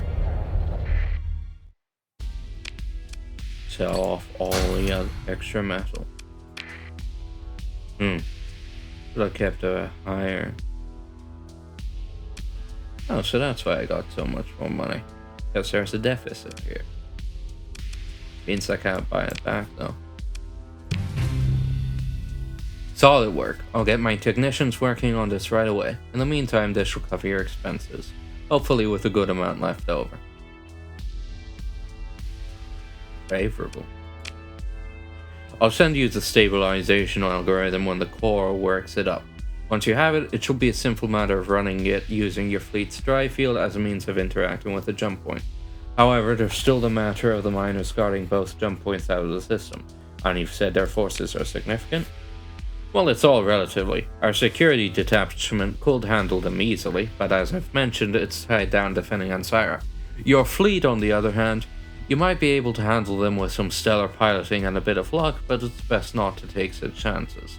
Especially not when there's an alternative. What alternative is that?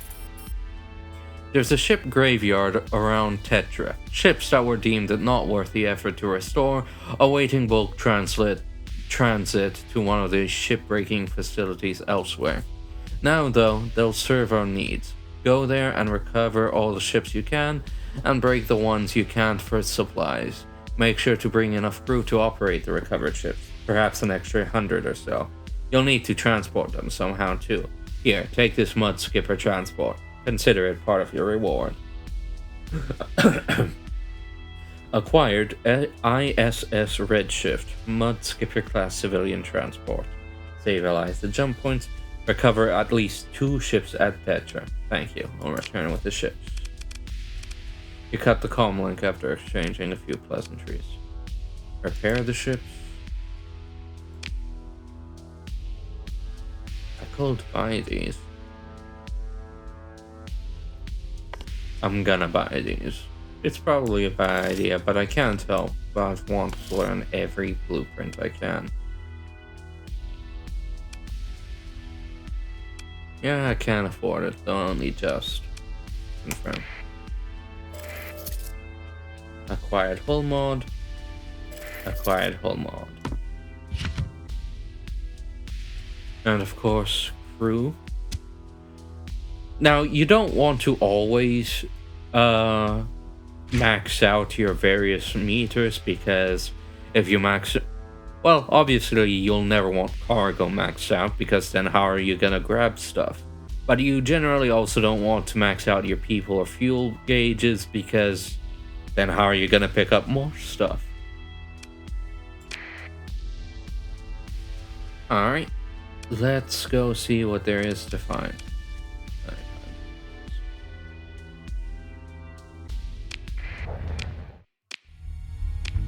Oops. Yeah, don't pay attention to those right now.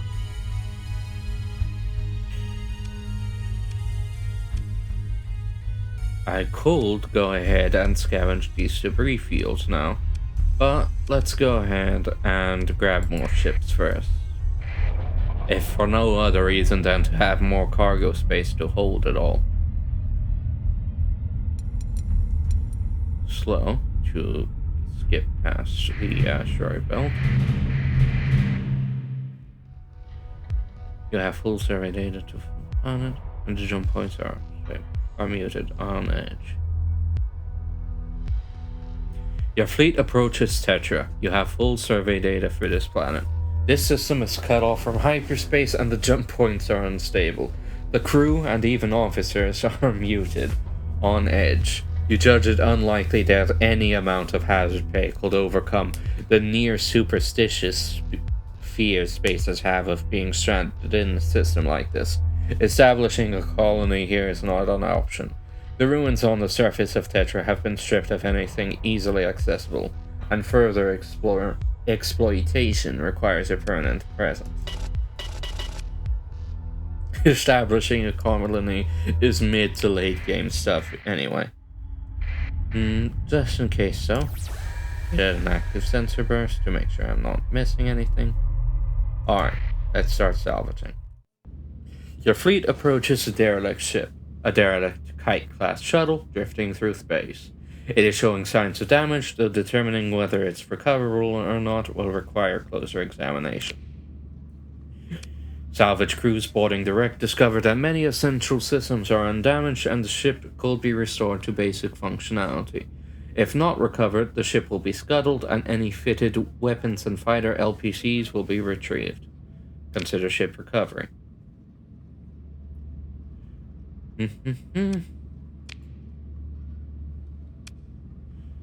3 to repair recovered ships and needs more crew. The ISS Erichthonius is now part of your fleet. Some of the ships in your fleet are at low combat readiness, below 40%. Their weapon systems and engines are likely to suffer malfunctions and become temporarily disabled during sustained use, making them less capable in combat.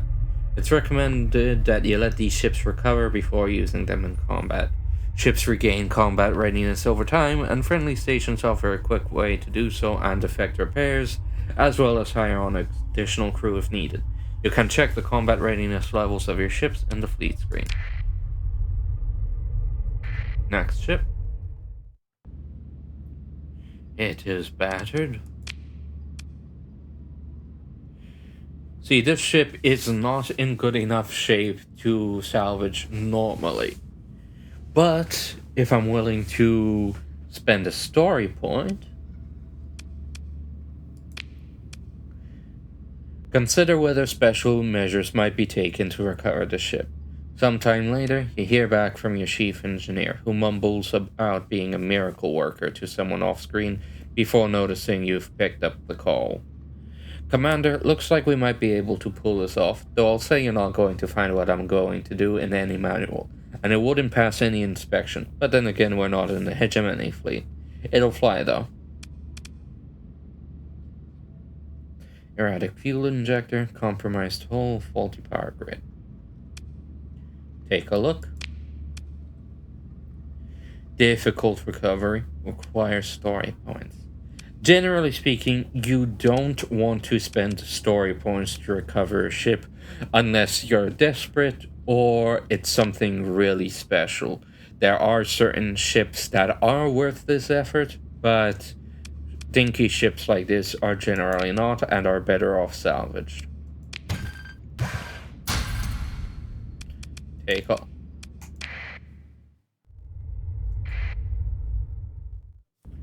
Explore. Salvage. Continue. A derelict dram class tanker. Explore. Alright. Consider ship recovery. Recover. Next ship. This ship is not easily recoverable, but it will be very useful in the upcoming fight against the minor forces guarding the jump point. You can use a story point to make a ship recoverable. Do this now by selecting the appropriate option after exploring the derelict. Green options are story point options. You decide to continue, explore. Now technically I could defy the tutorial here and salvage it anyway, but sure. Since I'm not using a faster start, and I'm reduced to 2 dinky little ships, I think I will take special measures to recover the ship. Take a look at the chief engineer's report and make a decision. This one isn't too bad either.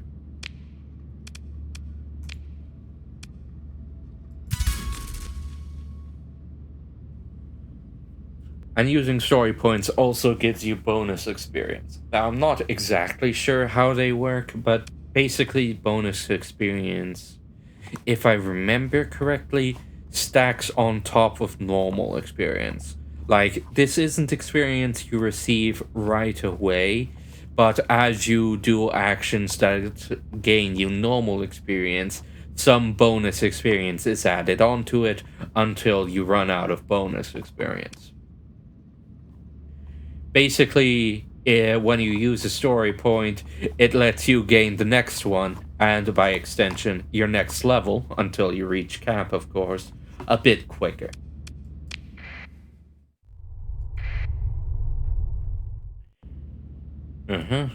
A Tarsus class freighter, salvage.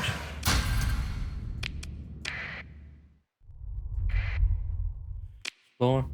Ooh, a wolf class. Nice. Consider her.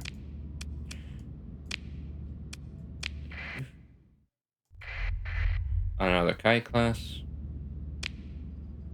Salvage. And a hammerhead. Ooh, nice. Rather shredded engines, but otherwise very nice. Standard recovery. It does push me over the crew cap, so I will have to mothball it for a bit. I would if the way to gather more crew wasn't just right up there. Your fleet does not have enough personnel. Reduced combat. Dismiss. Alright.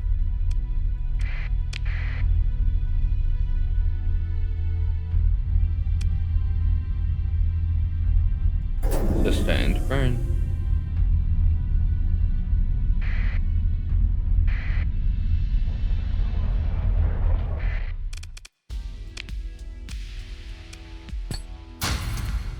And of course they have more blueprints. But I no longer have the cash to acquire them. Later then. For now, I'll just grab more crew. I'm not gonna grab the maximum amount of crew, but I will buy a little over what I need. So let's go with...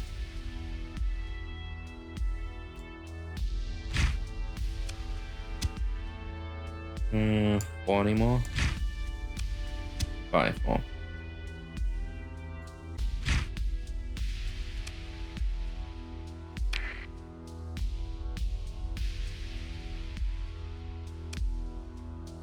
You'll want to keep an eye on crew. You're always going to lose people after a fight if your ships are damaged in any way, no matter how careful you are. Especially if you field fighters that need pilots. Prepare your ships. I'm gonna need more supplies, but later. Welcome back. A bunch of rust buckets, aren't they?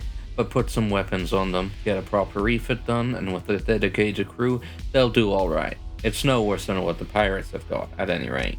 Speaking of weapons, yeah, I was just about to talk to you about that. Not much to buy on the open market, but we have some stores.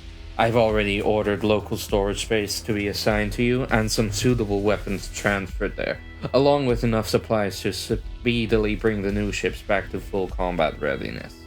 Use them to outfit your new ships, make sure you've got enough crew for a full complement on every ship, and then break the rogue and minor defenses on the inner jump point. Once this conversation is over, press R to open the refit screen. After selecting a specific ship, you can press V to autofit, pick a desired loadout, and the ship will be automatically refitted to match it, using what weapons are available. In addition, you now have access to local storage at Ansira, and some weapons and supplies have been placed there.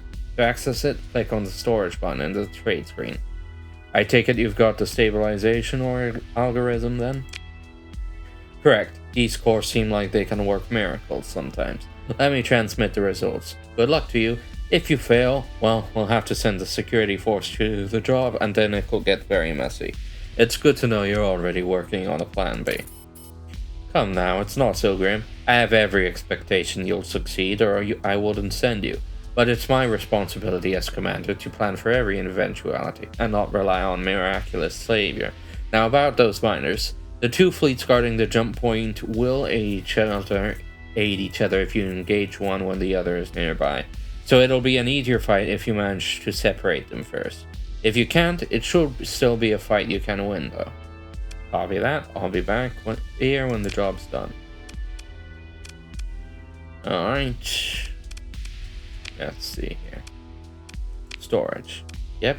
Lots more supplies, which I will gladly take. As for weapons and stuff, you might be surprised, but I'm actually going to go ahead and put them in here. Why? Well, you'll see. We'll just go to refit. When refitting a ship while docked at a space station, you can mount both the weapons in your cargo hold and the ones available for purchase at the station. Undoing the changes to the ship's loadout, or simply unmounting the purchased weapons, will refund the credits used, but only if you haven't navigated away from the refit screen. So we'll go ahead and hit auto fit. Use ordnance from cargo, aka what you have in your holds. You'll generally want that option on if you're refitting.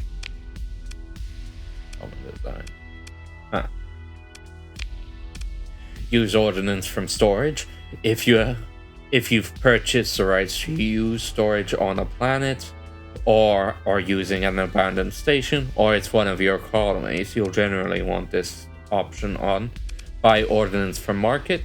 Generally a good idea to have this on, unless you're running low on funds. I am, so I'll go ahead and turn this off.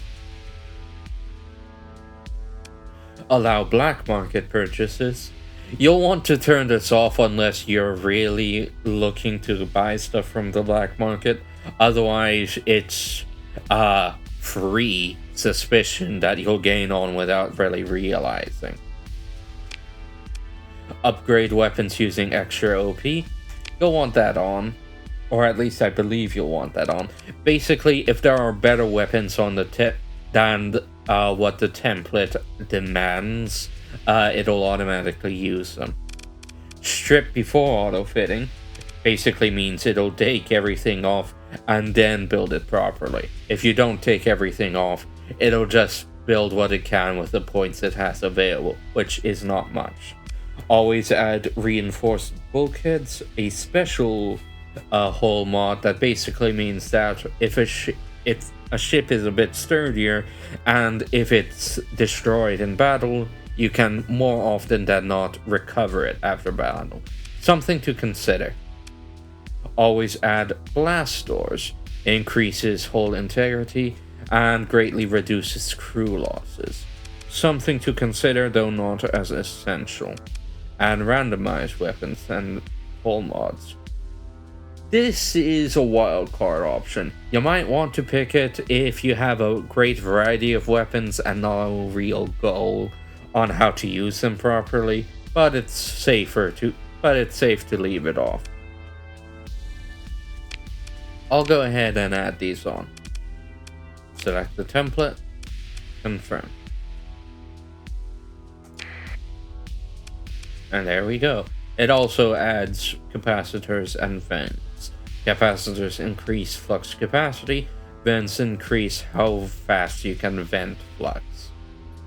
I'm not sure if that's over time though, or only for active venting. Also added a distributor and weapon mount. Not sure if that's a good idea, but I'm also not sure.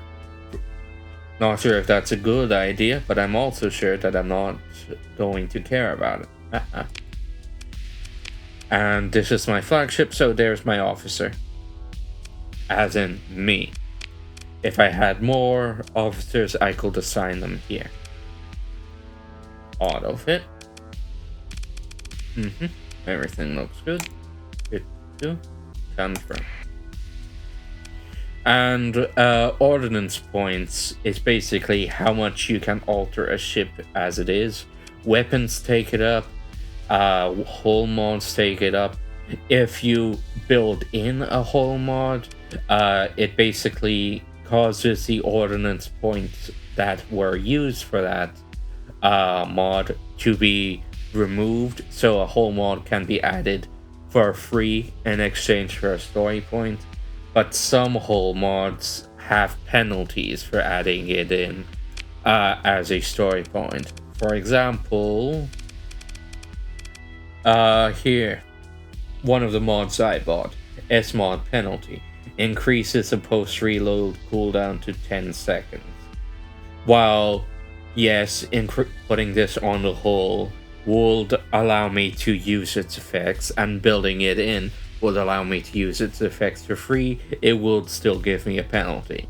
Not that I can use it on this particular hull because it's not compatible, but something to keep in mind.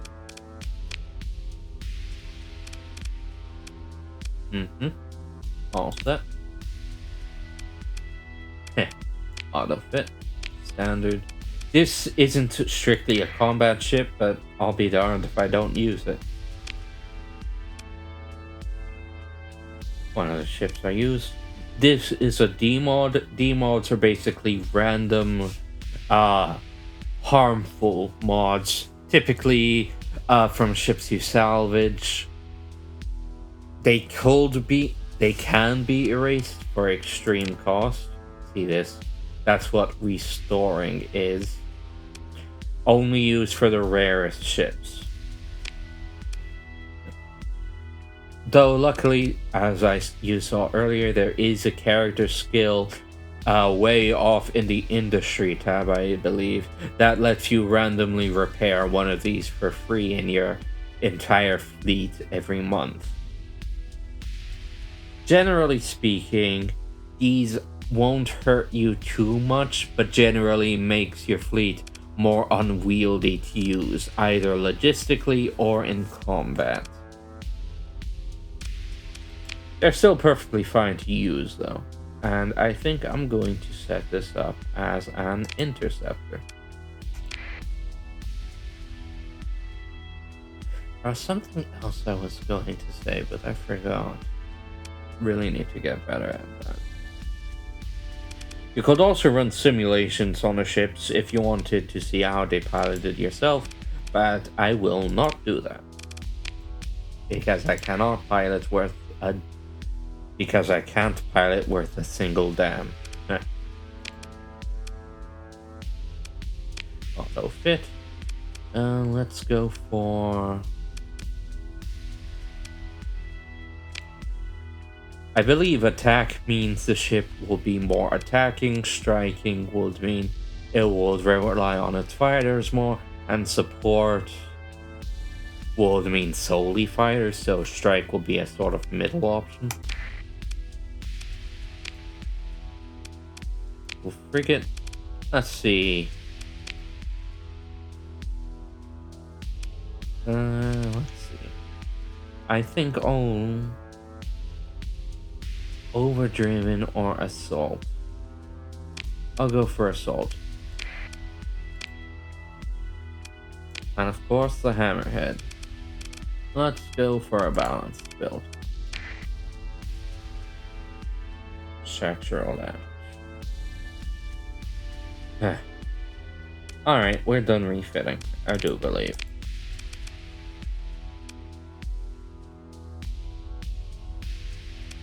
You could also select weapon groups if you are the type to pilot ships yourself, but I am clearly not, so I'm going to avoid that button. And these are all the weapons that didn't end up getting used. I'll leave them here, though when you make a colony, you'll want to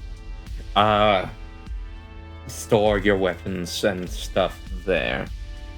Or use a random storage from an abandoned station or something.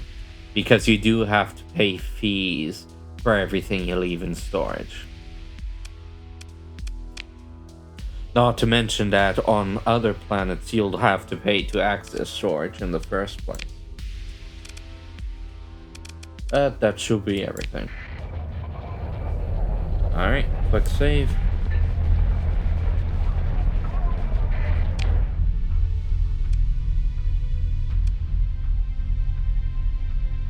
Once I finish this, then I'll go ahead and salvage these debris fields.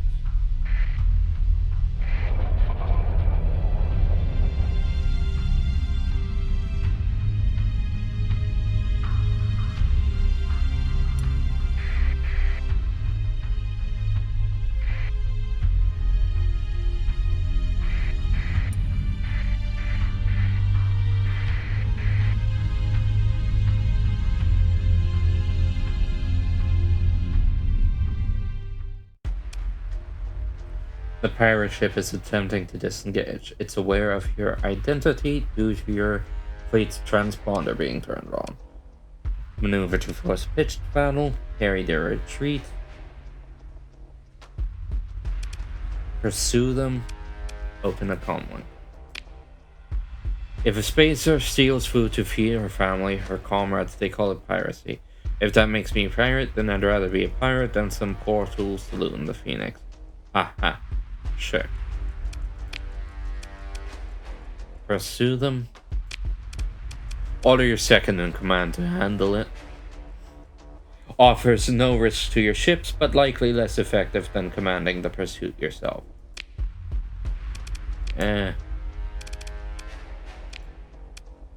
Hopefully that's enough. No enemy ships manage to escape. Yeah, this option is generally only offered if you were basically guaranteed to win anyway. Your forces were able to recover some combat readiness as they controlled the battlefield and the engagement was limited. The salvage chief reports that a ship disabled during the battle can be restored to basic functionality. Recovering ships instead of breaking them for salvage will greatly reduce the salvage gain for these ships. Consider ship recovery. Another ship added to the battle. Added to the fleet. Pick through the wreckage. Take it all. Larger battles will leave a debris field, but obviously that wasn't the case here. Come on.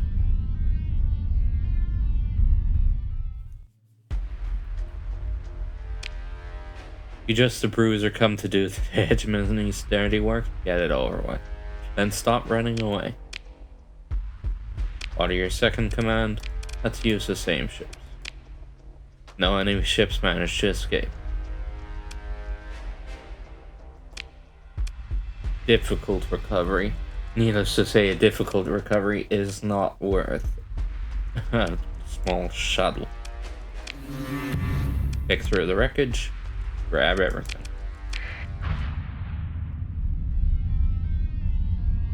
Let's cancel this and stabilize this jump point. The jump point is unstable and cannot be used. You load the stabilization algorithm into your jump program and the dry field goes through a series of esoteric fluctuations. Their resonance gradually cancelling out the instability in this jump point. The jump point should be stable enough to use within a day or so. Leave. How's my cargo space looking? Yeah, I should have room. Let's go scavenging. Or salvaging. One of the two. Assess. Begin salvaging operations. 1 crew and 10 heavy machinery lost. Did not earn that money back at hour.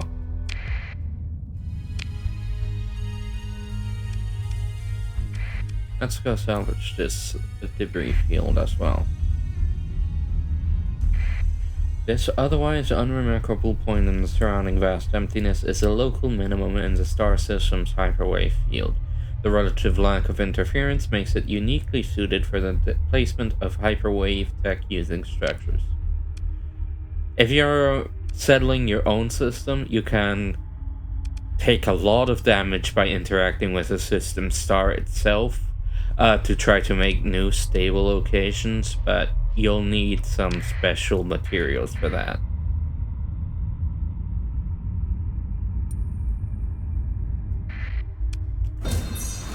Scavenge. There goes more machinery.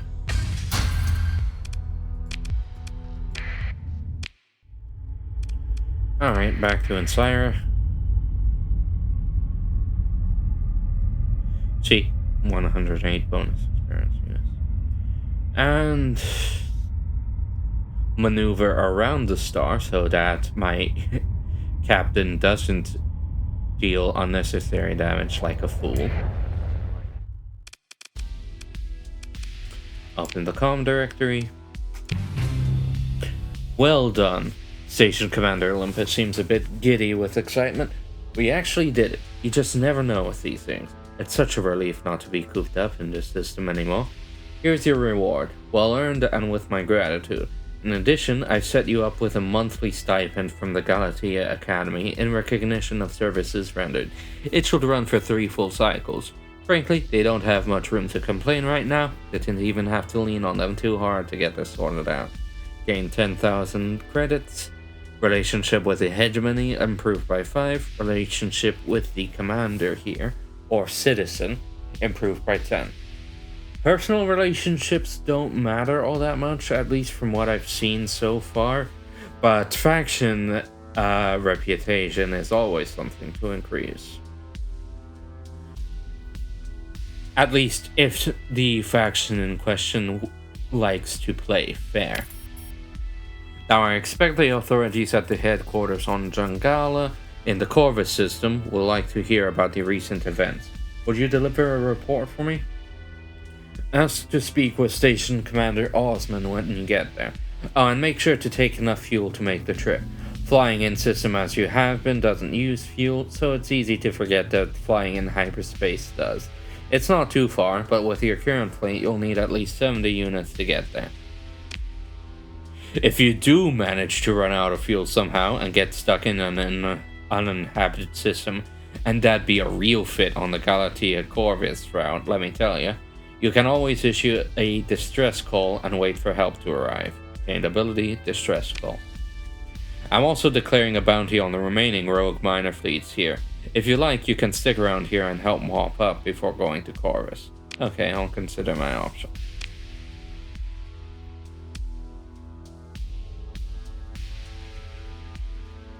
More crew.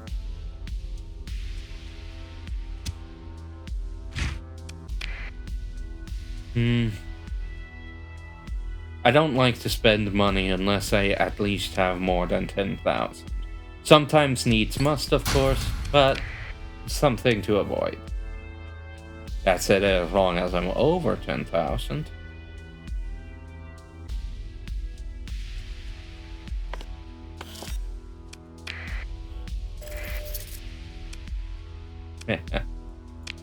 Alright, let's earn a little bounty.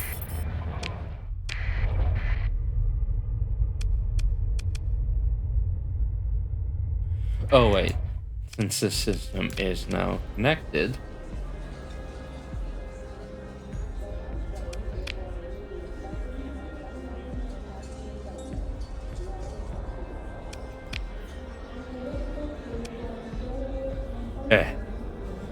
shame I just spent all my money. But this man, leafing through what looks like a genuine hard copy paper book. As you walk by, he looks up and offers a seat across from him. This man is a good man, the bar historian. Welcome, welcome, please sit. I'm sure you're wondering why I called you over. He leans in as if conspiring. I think we can help each other, you and I. See, I have the information, and you have the means. I am what you might call a historian adventurer. A rogue archaeologist uncovering the history of the sector despite the danger of this exceptional era. In the course of my studies, I often chance upon hints about where certain pieces of technology might be found. Retrieving those artifacts is naturally your role in our arrangement. Only if you're interested, of course. But I've done my research on your exploits, and I'm sure that you will be interested. Speech complete, he leans back, looking pleased. I expect you'll be wanting to get paid for this information? Oh, Harriet. Expression passes over the man's face for just a moment before it resumes an energetic demeanor. I understand why you would assume that. This is a mercenary age. But no, nothing quite so transactional. History is an uncertain trade, and such an approach will lead to expectations, disappointment, and recrimination, all of which I'm eager to avoid, especially the last. An additional wrinkle forms on his face at this. However, if you did find my information valuable, I will gladly accept donations. Think of it as patronage to fuel my research, which in turn could produce valuable leads. Or it might help to think of it as an investment, but with no obligations incurred by either party. Consider it. You could enrich your own enterprises while contributing to the sum of human knowledge. Do you have anything for me now?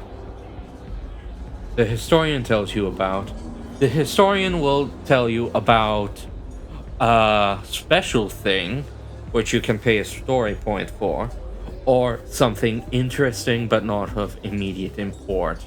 I think enough talking with him will eventually lead to special bounties, as it were, anyway. Don't quote me on that, however. But even so. Aliens. Ha! No. There's nothing well documented enough to be considered. He stresses the words legitimate history.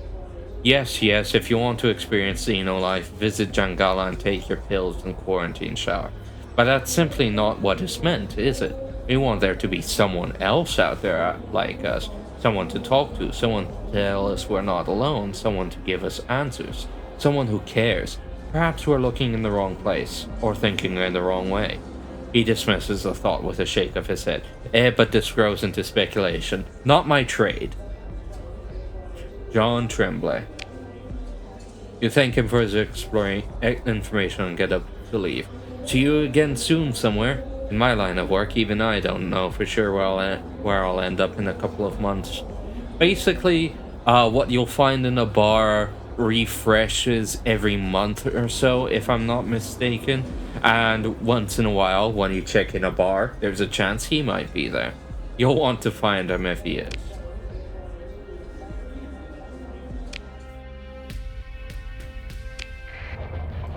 Alright, let's do some bounties.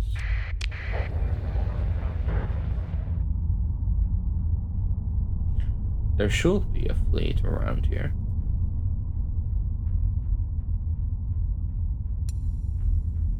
Oh, somewhere. Literally right under my nose.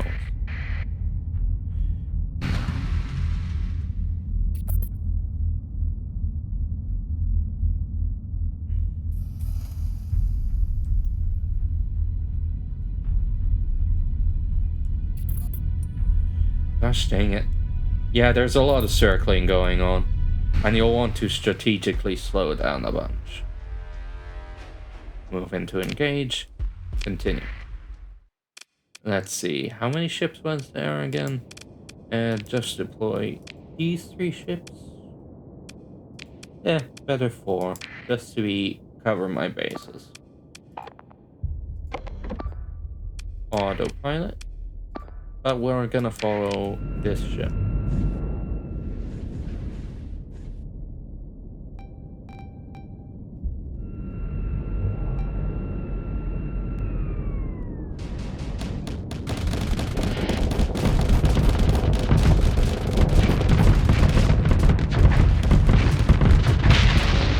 Ships without shields are generally sitting ducks, unless they have some other countermeasure going on.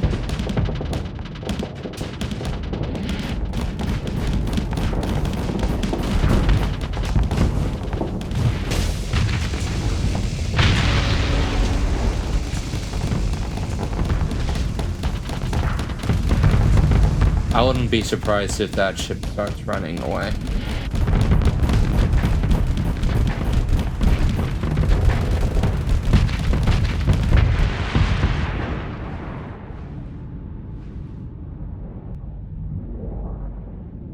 Surprisingly, it isn't, but even more salvage to be had. I wonder if this fight will be big enough to cause a debris field.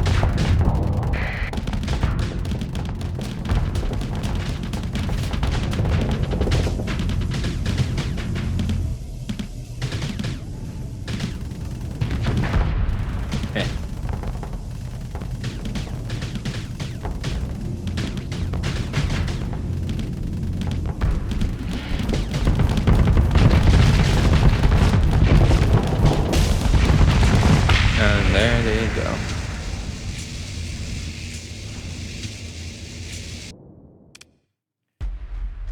And I still lost 1 crew.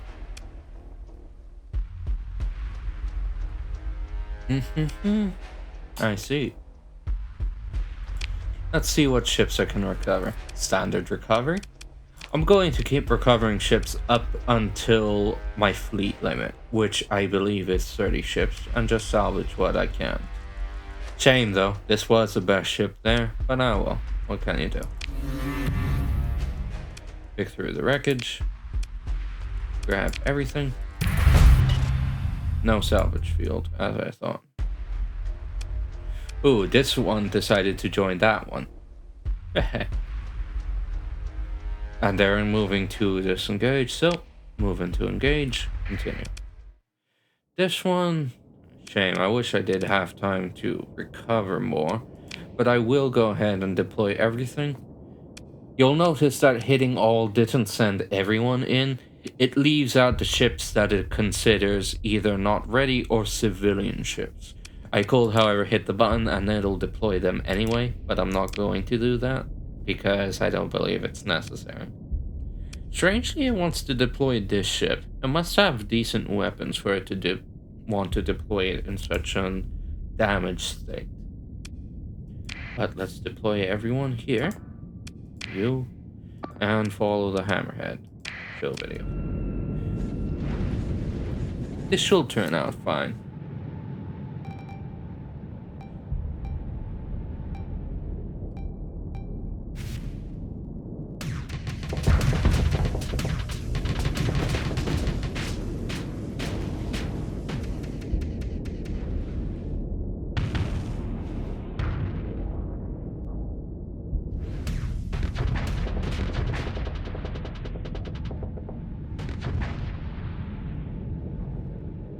Kill it.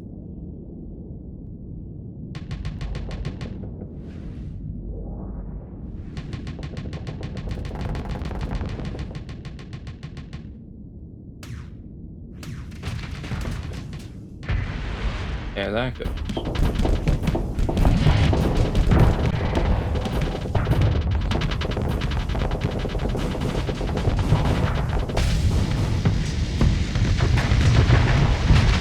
That's not great.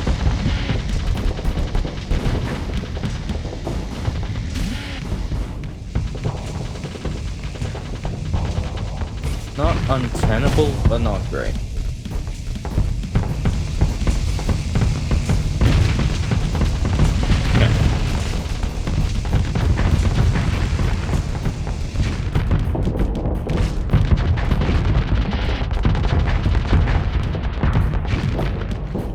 Once this ship is down, I'll have a lot more cover. There you go. Luckily, fighters don't take damage from ship explosions. Only ships will. They took down one of my ships, though. Overall, I'd still say I'm winning, but not by as much as I'd like. How are the other ships doing? Not great.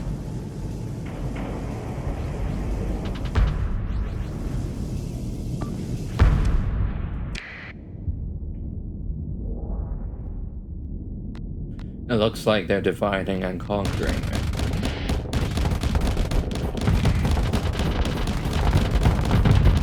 Yep.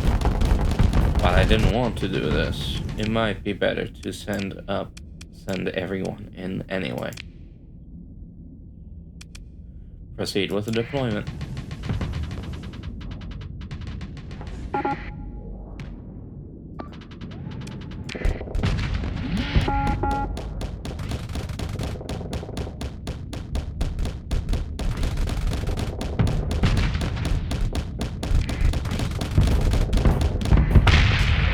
Another. And there goes another one of mine.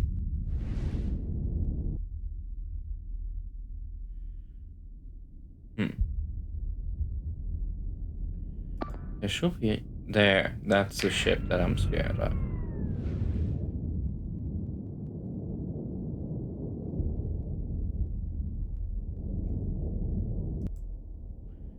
Yeah, there's the fact that some of these ships don't actually have weapons, so they can't do all that much.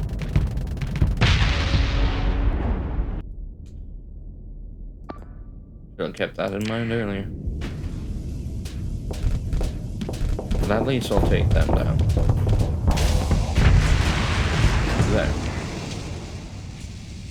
Now with all of them handled, I should be able to group up on the remaining ships with a fairly decent ease. Good thing I picked up the reinforced hulls, because even in this state, there's a good chance the ship can be recovered.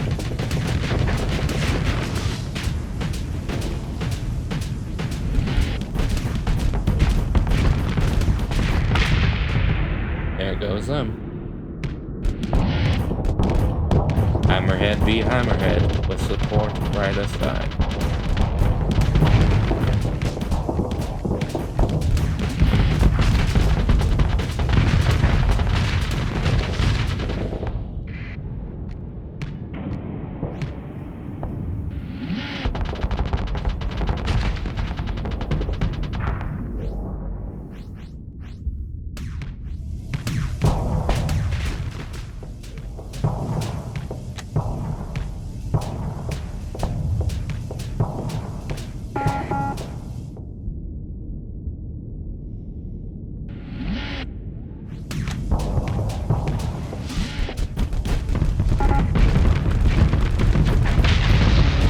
There we go.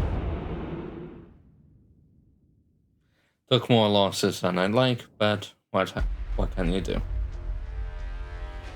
Preliminary reports indicate approximately 100 crew were lost. Your forces were able to gain a complete victory in the last engagement. After the battle, 53 crew were rescued. That's why you want those blast doors. The salvage chief reports that several ships disabled or destroyed during the battle can be restored to basic functionality. Recovering ships instead of breaking them for salvage will greatly reduce the salvage gain from these ships. Yellow means you can recover your own ships, and these ships highlighted are the ones that are yours that you can recover from. While rare, it is possible for a ship of yours to be damaged badly enough to become a difficult recovery. Also, a ship being destroyed in battle is more likely to give it an extra D mod, so that might be something to consider. Recover everyone. Don't have enough crew for that, but I'll gain it back by salvaging them properly. Let's see. Okay. And yes, the battle was big enough to receive more salvage. System bounties are excellent because it basically means you can't lose money-wise as long as you don't lose a battle. Because outside, unless the enemy is carrying something real special in terms of goods, it is fully possible to lose more money in combat readiness than you gain. Fighting is expensive. Nice gun. I assume. I don't actually know if it's a nice gun or not.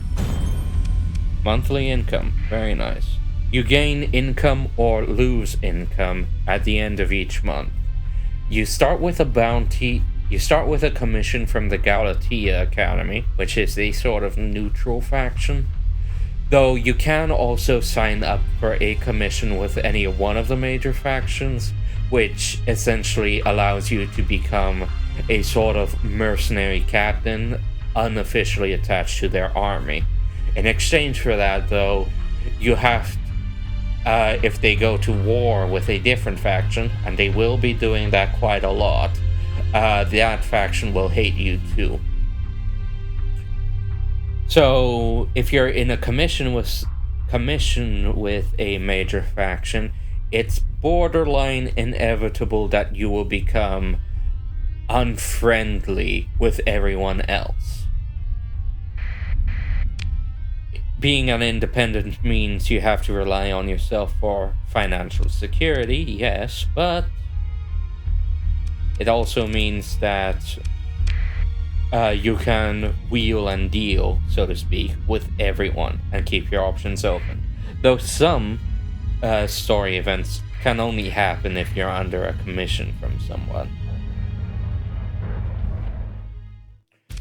Let's go ahead and repair our ships. Take a shuttle down. Talk to that spacer. Give me your ship. Is this a particularly good ship? I couldn't say for sure. But I'm buying it anyway.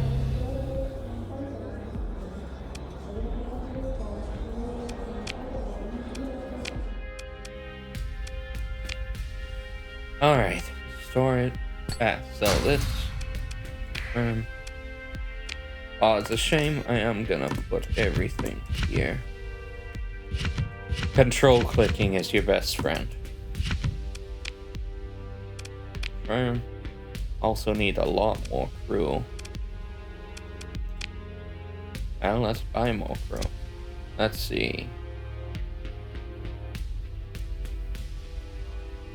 Let's start with 250. And end with 250 because that was a lot. Well, I mean, I could. Alright. I just can't help it. I see a blueprint, I want to learn it.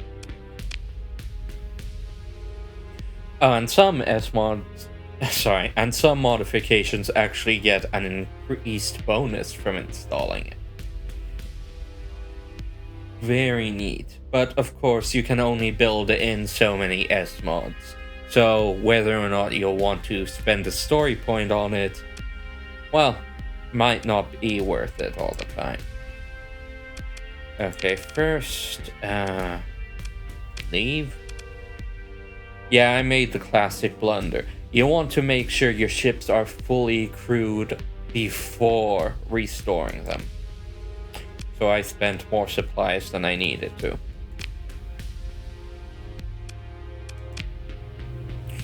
Okay, that said, let's refit our ships best we can. Ship order here is determined by how they're sorted out here in your fleet tab. Generally speaking, you want your bigger ships up front. As far as I can tell, there is no way to reorder this by any automated means beyond, of course, just switching them out yourself. Myself, I like to take ships that have the greater ordnance points. Like here, this ship has 105 ordnance points, and just put those near the front. So I believe that the ship with the greatest ordnance points would be this ship. But to make it easier, you can also just do this. Go ahead and hit T and strip the ship of everything. Lets you see it all at a glance, and unless you min-max these things yourself, you can just auto-fit it all right back. Alright, fleet. Civilian ships like this, though, and you'll generally want to keep at the bottom. Just to make things easier to store. Alright. 95. You generally don't want ships like these fighting unless you're desperate or you're doing something weird. What is this? Combat freighter. So actually I'll want this to go here.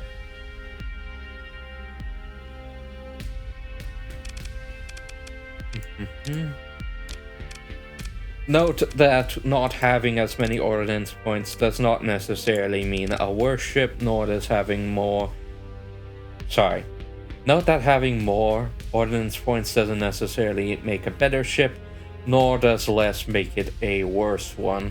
It's just that it gives you more options to work with and more room to work with. It matters more if you build everything yourself, of course, but even if you're just using the auto-fitting option, it's something to keep in mind.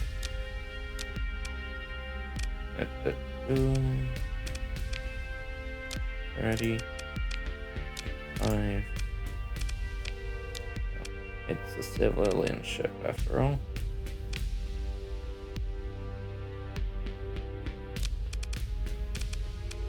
And where is it?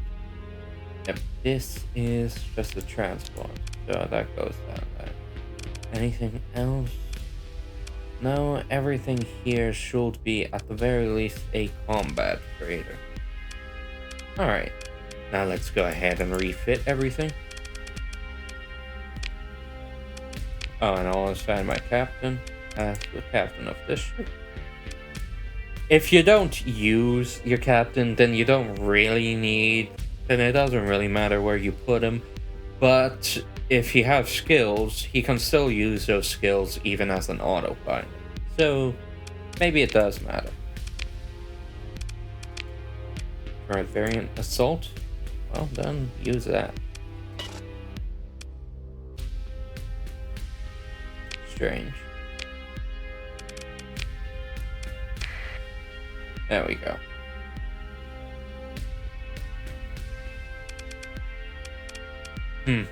I guess I don't have enough of the right weapons to fill it out. Yeah, I don't have enough anything that can really take advantage of some of these hard ones. Wait, actually, hang on.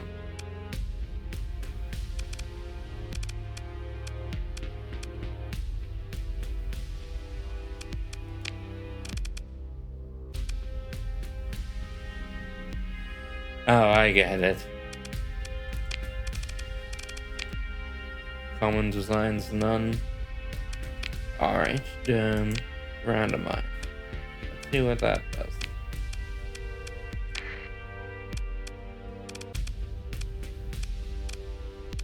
Nothing.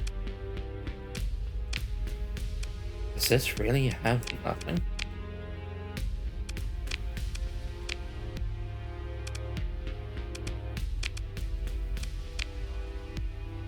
Huh. Crew cargo, let's just make sure everything. Control click, keep forgetting that. Confirm, sort, refit, auto fit. Huh, I genuinely didn't think it was possible for a ship to have no auto fits at start. This is the first time I've ever seen that.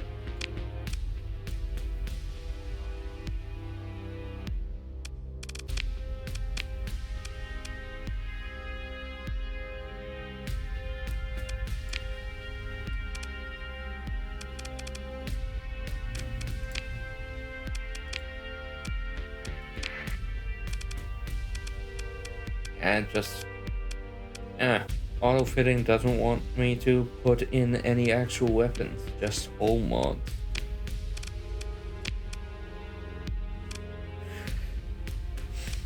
I guess for this ship, I do actually have to be bothered to put stuff in.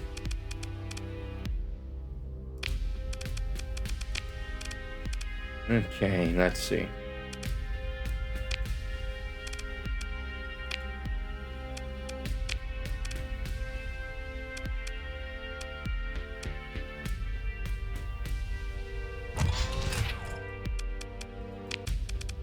I'll just use what I've got then.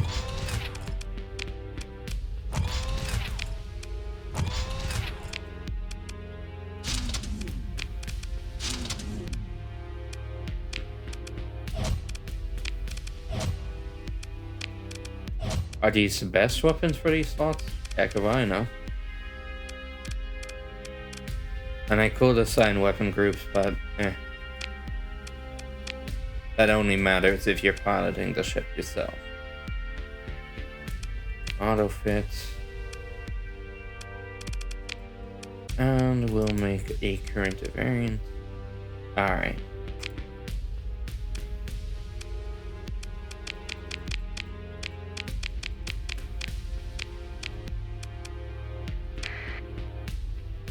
Alright, that's something we can work with, finally.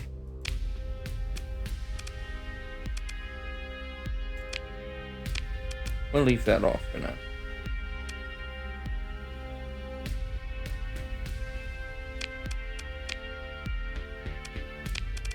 Okay. Auto fit. Balance. Wish it was that easy for all of them. Auto fit. And let's go for maybe point defense, actually. That's actually fairly important. And it's not like any of these weapons can't be used for normal fighting either. Then again.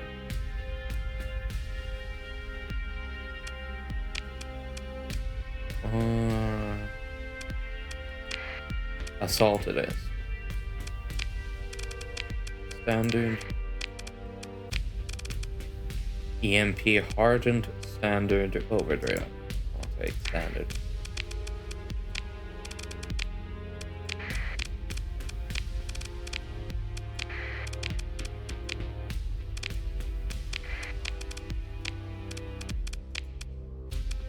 Shielded. Huh, these things don't have shields by default. Well, let's add one.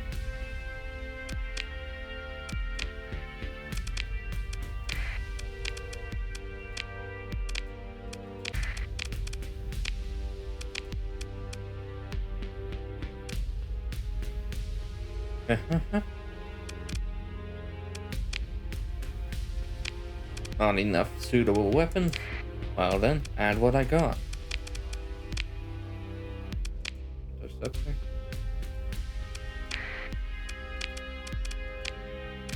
Besides, you'll gain plenty of suitable weapons as you progress, just from looting other ships. It'd be a waste to really put anything significant on, but hey, any port in the storm, and there's always going to be the all or nothing situation.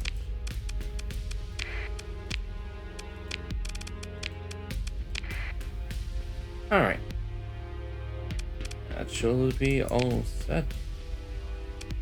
Store. Yeah. Yep, I really did empty the cargo holds. Or, well, the storage holds. And stability. Nice. Not that it's particularly nice because it's not my planet, but you know. Alright, I believe I'm done here. I could go here, and I will go here later for other stuff. Basically a sort of quest line. I wouldn't call it the main quest line, but one of the major quest lines for sure. But I don't think you should go there at the start. I think you should build up a bit before you do that, because, well, while you can, I think it's best that you just wait on that for a while, until you have some cruiser level ships anyway. They're being hailed by the hegemony fleet. Attention, your fleet matches the profile of a suspected smuggler posted by the Ansira authorities. You're hereby ordered to submit to a cargo scan. Yeah, you don't have to be in trouble for this. This can just happen. Though it happens less as your reputation goes up. And if your reputation is high enough, even if they are, even if you do meet the suspicion requirements for them to check, they might ignore you anyway. You can also use the story point to talk your way out of it. There will be times you have to do this because you're carrying certain goods. But for now, if you have nothing to hide, you have nothing to fear. By the way, never take that statement seriously. It's just a game. After a brief wait, the hegemony fast picket transmits the scanner result. Nothing found. Well, everything looks clean this time. There are certain mods, as in ship mods, that can hide things even if they do scan it. But generally speaking, you're only gonna find those already built into things. It's not something you can just build in yourself. Alright, I reckon that's everything. I could hit the Derenicu mining station, but well, actually I am, just to see what I can do. I'm gonna save first, of course. Well, I could go there, I think I'm actually going to go here.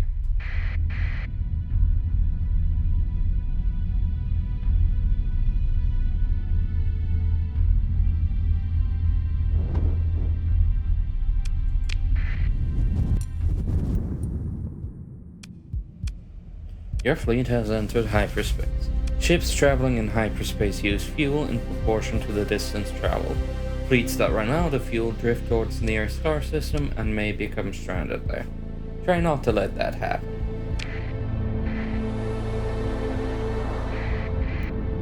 What's going on over here? Ooh.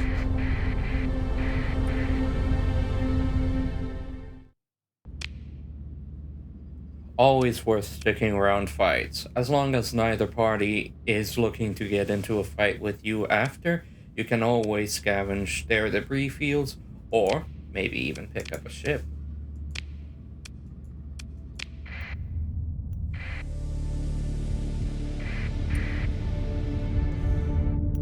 Careful around these clouds, though. Those heavy purple parts, hyperspace storms, you don't want to get caught up in those because they're gonna ding your durability quite badly, and they might send you flying off into even more hyperspace storms. Luckily, as long as you're going slowly, as in holding down the S button, they won't hurt you too bad. Not lucky here, but I can still salvage.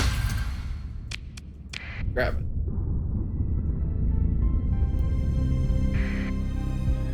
Where am I headed to anyway? Corvus, which is this star system here, actually.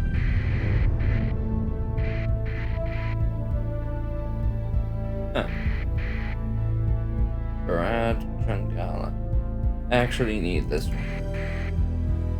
Well, it doesn't matter.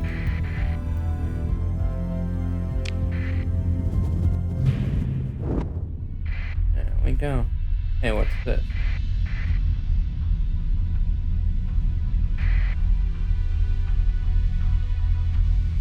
Oh, must be a smuggler fleet or something. Yep. Not all hidden fleets will be hostile, but if they have their transponder off, be prepared to take the risk that they might become hostile.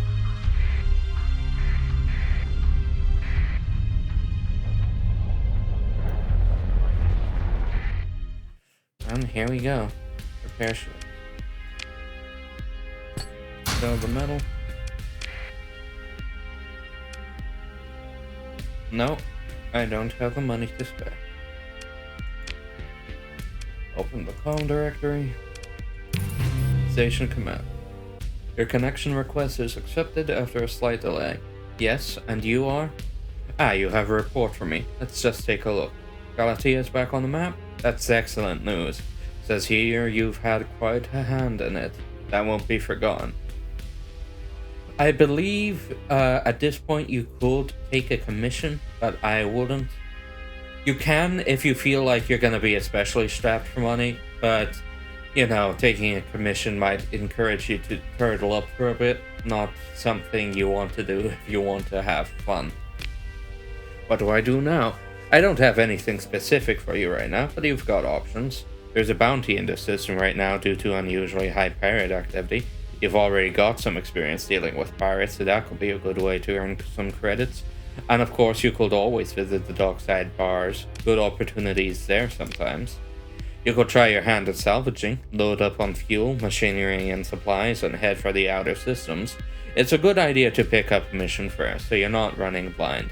Someone's usually offering good money to analyze this planet or that derelict, and where there's one, there's often more. Finally, you could take a commission with a hegemony.